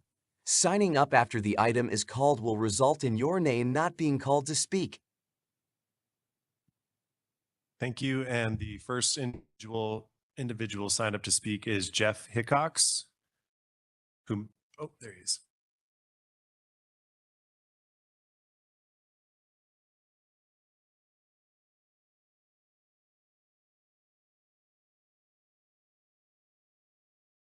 Comments I submitted online about the selection of Mayor Pro Tem. I hope that councilors Yazzie, Woodruff, and Lawyer in particular read and seriously reflected on the Herald's opinion piece called Break from Tradition and from Trust. The City of Durango website includes a statement of governing values that includes teamwork, professionalism, and respect.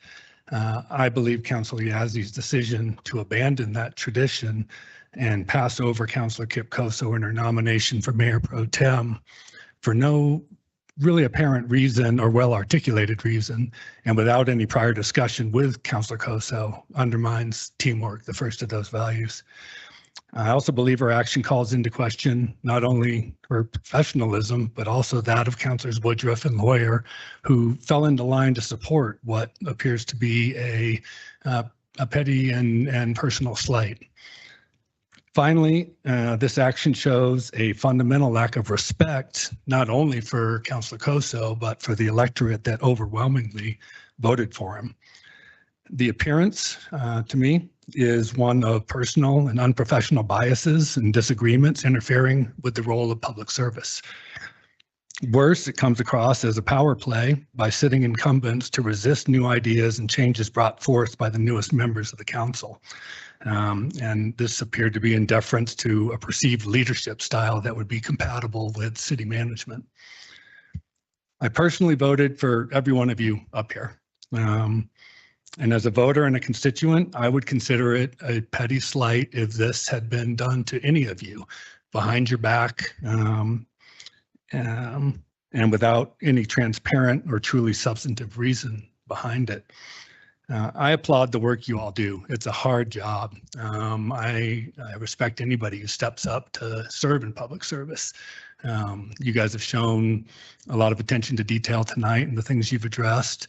And I just want to say thank you for that work. But this kind of behavior continues to erode public confidence in the leadership capacity of this council as an independent body, independent of city management. So if you had second thoughts at all, I wish you had listened to those. If you had second thoughts at all, Councilors Woodruff and Lawyer, I wish you had refused to participate and all you had to do was vote no. Dysfunction's not foreign to our city council here in Durango, as we all know, but it doesn't have to stay that way. So if we return to those values, again, of teamwork, professionalism, and respect, I think that would go a long way. Thank you. The next individual signed up to speak is Holly Jobson.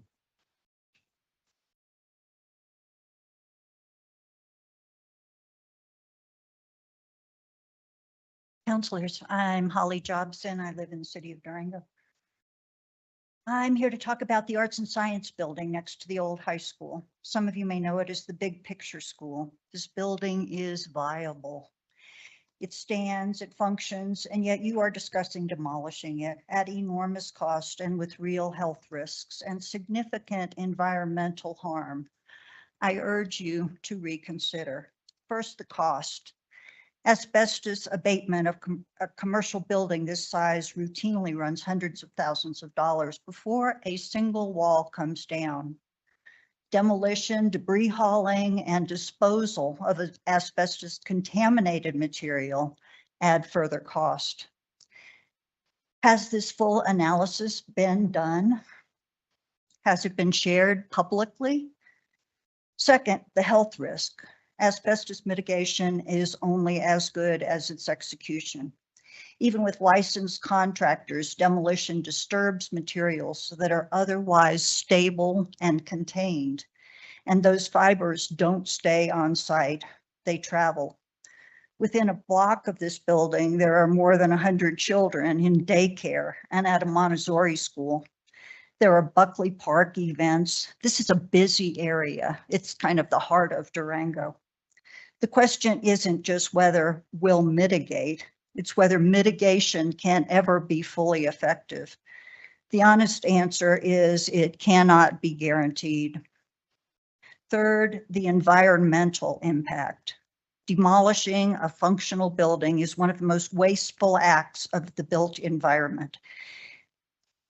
The embodied energy already spent to build this structure is simply destroyed. Debris fills landfills.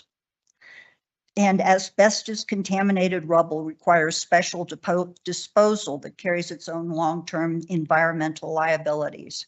The city renovated this building just 2 years ago and uses it as offices. By your own recent actions, it is a viable structure. Tearing it down now for a parking lot wastes that public investment entirely. I want to note when the bond issue passed, the community was told this property would be renovated, not demolished. That matters. That's what the people approved. I'm asking 3 things. Release the full cost comparison of mitigation and demolition versus continued use. Second, conduct an independent environmental and health impact review and delay any demolition until the community has had a genuine chance to evaluate alternatives, because there are alternatives. This may not be the right site for a police station and its parking lot in the first place.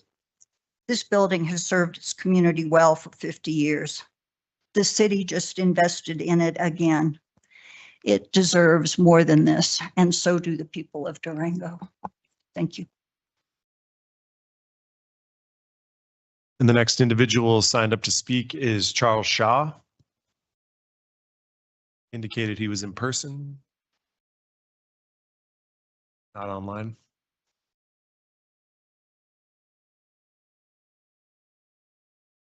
Sure.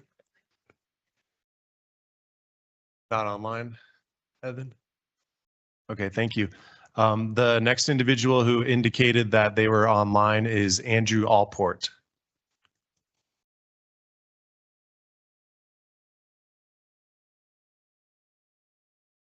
Andrew, you should be able to unmute at this time.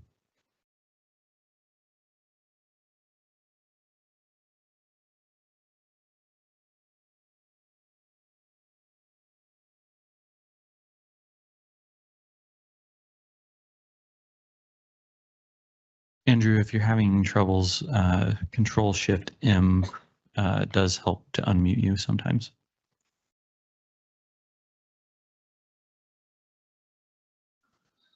There we go. Hello, my name is Andrew Allport.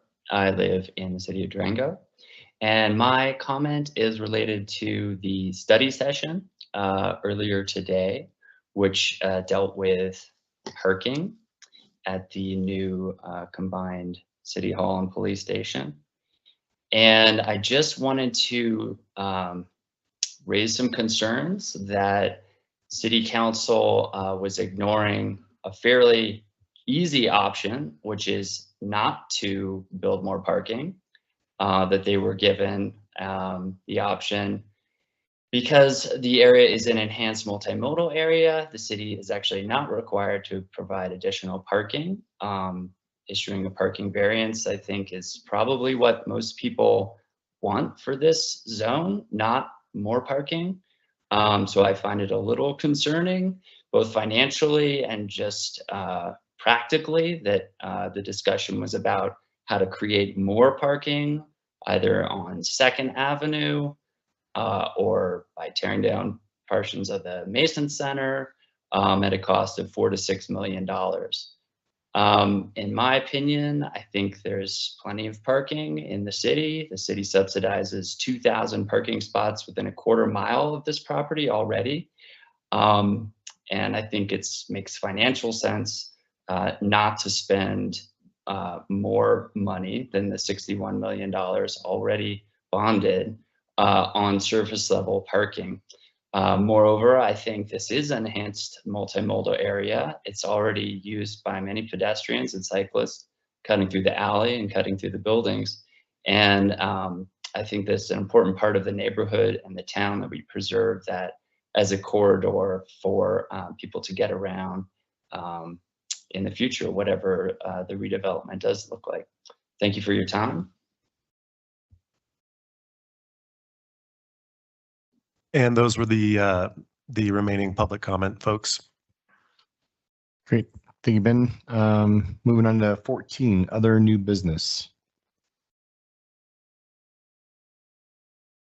Seeing none, we move to adjourn.